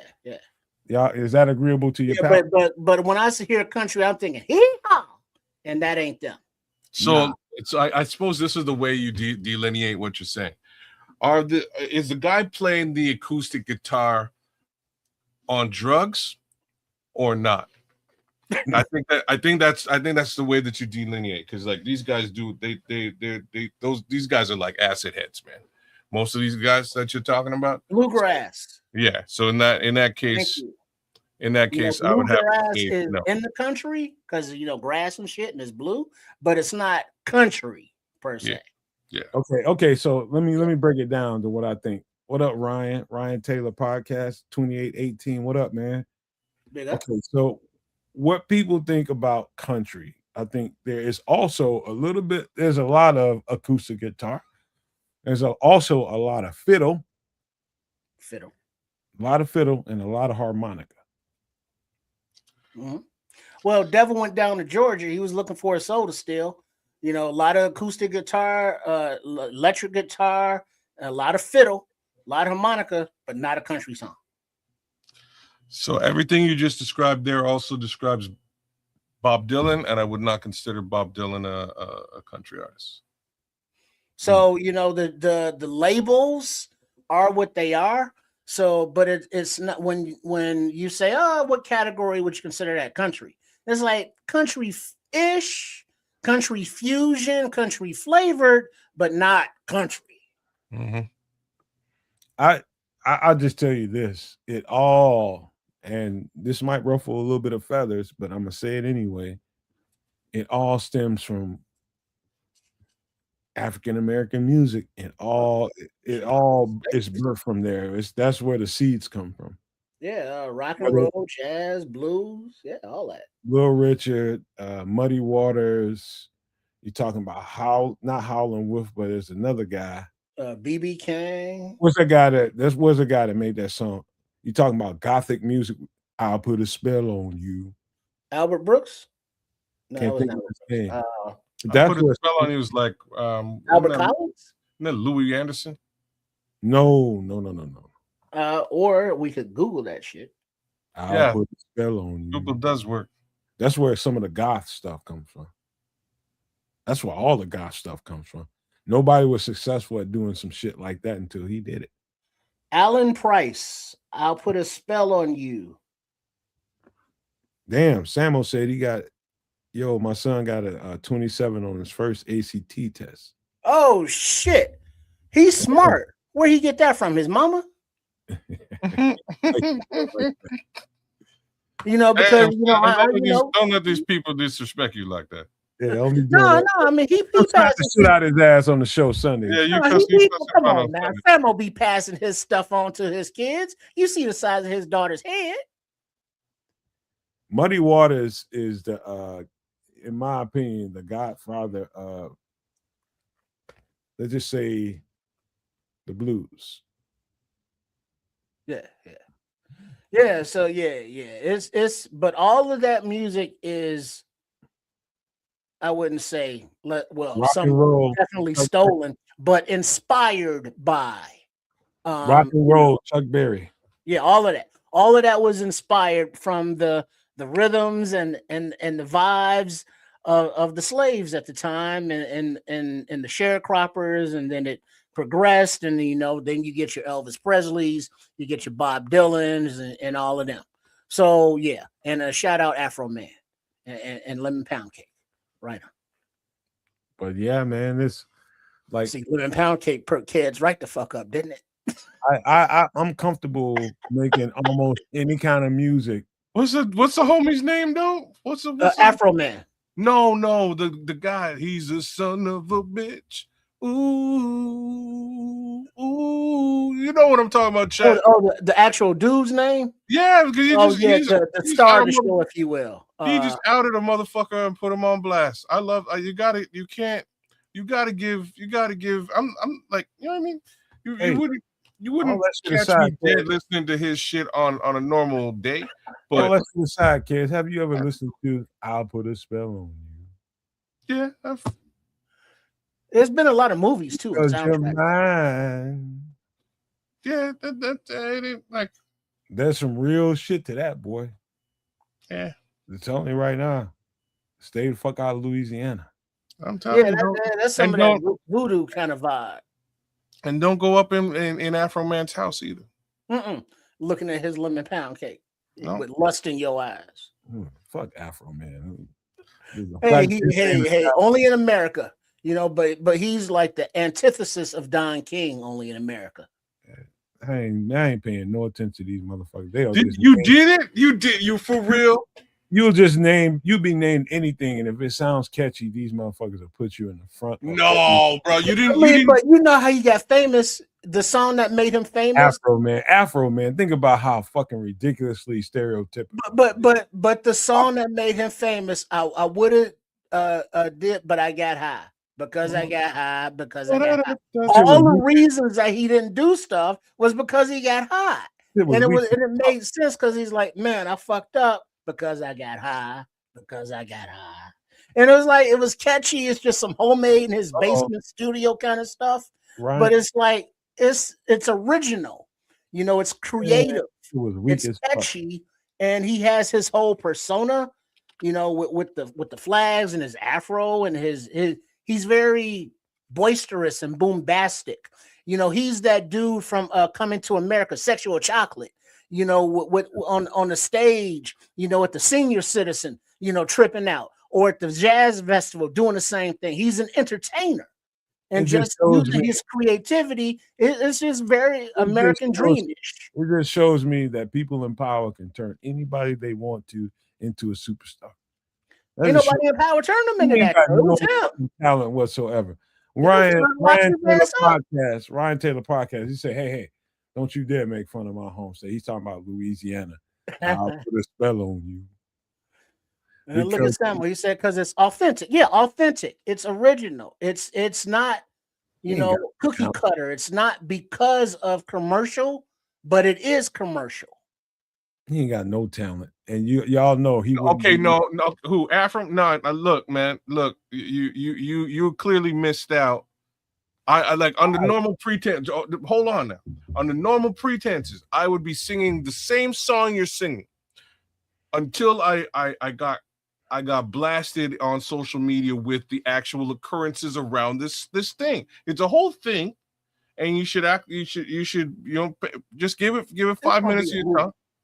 Give it 5 minutes of your time, It's actually worth its weight in solid gold. And the music that he made out, like basically this man said, you know what? The police and the government fucked me over for no good reason. And I don't really have any other recourse to mess with these people. They bust up in my house. They fuck with my pound cake. They cause a whole bunch of shit. And they erased my videotapes. They did all kinds of stuff. They took my money. My boy went out and he made some music. And the music was fuck these people. Fuck the police. Right, that's basically what it was, a nice fuck the police. It was a very well-served FU to the cops. He put it on blast, made a whole bunch of cash off of the deal. And you have to applaud this situation. Like you have to applaud it. I'm not arguing that. Who's arguing that? I'm just talking about. We just got through talking about Muddy Waters. We talking about the guy Howlin' Wolf. We talking about all these different talented people. Yeah. And all of a sudden we get to Afro Man, who has. But Afro Man's doing his own music, his own instruments. He's singing. He's doing his own video editing. He's talented. I mean, he's not an original musician like BB King playing on Lucille. You know, he's not, you know, a Prince playing every instrument in the studio, but he's talented in his own right. You know, whatever it is he's doing, and he's putting it all together. I'm going to explain to you how. There's no way in fucking hell he can be anything if he ever goes bald. If he ever what? If he ever goes bald, there's nothing. You never heard of wigs? No, dog. There's no such thing. Hey, listen. If he goes bald, it's over with. Oh, you're blaming it. You think his hair has something to do with he's there because of the stereotype that people have of us. And he's playing into that. But it's not a stereotype. No, you're just right. He is into the fuck you police stereotype, but not the black stereotype. He's definitely right. He's playing right on it. This is just one of those times where you're outside of the scope of a situation, and you're looking at it with your own glasses on. Take your glasses off for a second. You gotta watch the story. Take your glasses off for a second. Exactly what it looks like, and it's exactly. No, you don't, because you have no clue what we're talking about. Did you watch his trial? Hell no. See, exactly. this is what I'm trying to do. You don't know the story behind it. You don't know what happened here. Basically, this man, and saying he's not talented. He clearly is, because he took some pain, some personal trauma, and morphed it into fucking cold hard cash with talent alone. That's what he did. And again, I'm not a fan. I've never you will. Again, under normal pretenses, you would never catch me dead turning up on some Afro Man bullshit. But my boy came together, and he dealt with the situation, and he had fun dealing with the situation. He turned it into a party. He turned a bullshit situation into a party, and it's super funny once you hear the story and you understand what he went through and how he spun it into a positive thing. You honestly, you would be anybody who's not impressed by this. Anybody who's not impressed by this just doesn't know the story. Look at the comment. I'm just, what is it? Put that up there. I can't see that. There we go. I'm just gonna say this about Afro Man. He uses his security footage to his advantage, and he made a little comeback. But he made a comeback. Now you're talking about him, and what he's talking about the security footage is. He used his actual doorbell camera and his security footage of the cops raiding his house, and he flipped those into music videos. Now, the lyrics, I would say, are corny, you know, very, you know, it's kind of like rudimentary, but they're snappy. You know, there's a beat and there's a meaning behind it that you can see, that you can feel. Just check out his trial. And when he's in court, when they cross-examine the cops, oh my God, that is going to be a Lifetime movie, because they have the cops on there telling on themselves, is like, was you lusting after his pound cake? And then the lady cop and having sex with her partner's wife. My boy says you got to watch it, Nomad. You got to watch this shit. Because it's hilarious. It is super funny, because like Triple R saying. There's footage of the two, I think 3 police officers. One of them's a female, one of them's male, and they're married. and the homie drops a track that has something to do with how he banged the other dude's wife, and now they put them on stage on stage. They're at the courthouse. They're in trial, and like one of the questions is like, so like, you know, the cop saying like, this guy's saying that he banged my wife. My kids are coming home, and they're teasing my kids because they don't know if he's their daddy or not. And the prosecutor goes like, but like he clearly isn't the daddy, right? To the officer, and the officer stopped, and he's like, I don't know if he's not the daddy for real. Like I don't even know. There's like, and you know what? And you know what? That's wild. Hey, I can't tell you guys, No Maniacs, Super No Maniacs, how many times we do shows and after shows, hey, it's too long, and we do too. And here we are. I'm trying to close the show. I know. Who talking shit? Who running their guys? Just look up the Afro Man trial. They ain't ready to go. They want to talk shit. They want to talk shit, and they having a good time. You know what? Look at the chat. Look at Samo talking about no, man. It's not. Afro Man is a real one. He's hilarious. It's real life content that he flipped into content. You know, all the stuff that Kez is talking about ain't even the half of it with these cops on the stand. And the lawyers asking them questions, and they're like, yeah, I'm stupid, you know, basically. And so it's just the way these are real life. You know, this is not a video or made up. He took his security camera. He took the footage from court. This is hilarious cinema, but it's also a sad state of affairs for law enforcement in America and policing, if you want to look at it from that aspect. And it's another way of the black man being put under the force of the criminal justice system, if you wanted to look at that way. But the First Amendment, the court system, and all of that held because he was found not guilty and that they were all assholes.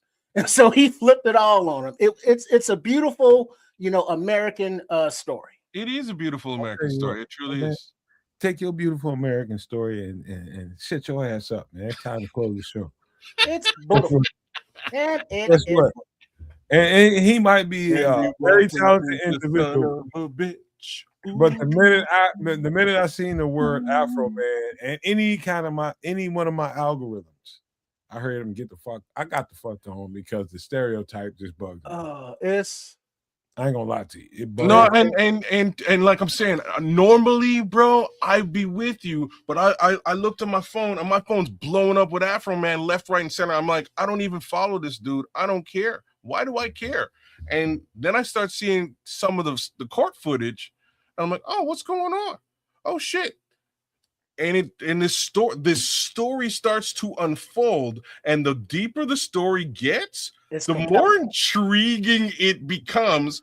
And like now I'm like, all right, now I don't even like this cat's music, but I'm gonna go and check out his music. And the music is fucking hilarious. It's so funny. It is so funny. And like when you're done, you'll probably never go back and listen to Afro Man again on your own. In my life, I will never listen to that shit. I'm just saying, I wouldn't even blame you. And for me, don't close yourself off for things. Open your mind. For me, it was hard for me to go down this road to begin with because I would have. His name is just a pimp slap to me. No, it's what he's done, and Trip, you nailed it. It is a compelling, it is a true American hero story. You kind of have to just give it 5 minutes of your time. Listen to a couple of tracks, get some good laughter out, and it's over. And it's done. Versus Goliath. You know why Trips loves him? He fought the man and fucking won. You know why Trips loves him? He will never ever grow another afro again in his life. Oh no! Hey, just so you know, I like to keep my body as clean of hair as possible. We talking about your all head. over. Nothing else. Damn. No afros, no muff, no bush. I got a sense of humor, man, but I can't stand the stereotype, Ben Williams. But it's not the stereotype. It's a stereotype because he does have an afro. Yeah. I mean, so it's like saying Afro Man because it's very visual. But the stereotype of remember Sexual Chocolate and the Coming to America with the tight seersucker stuff on and the different colors, that's kind of his visual, kind of his vibe, that music lounge kind of performer. But he's on stage performing because he loves to perform.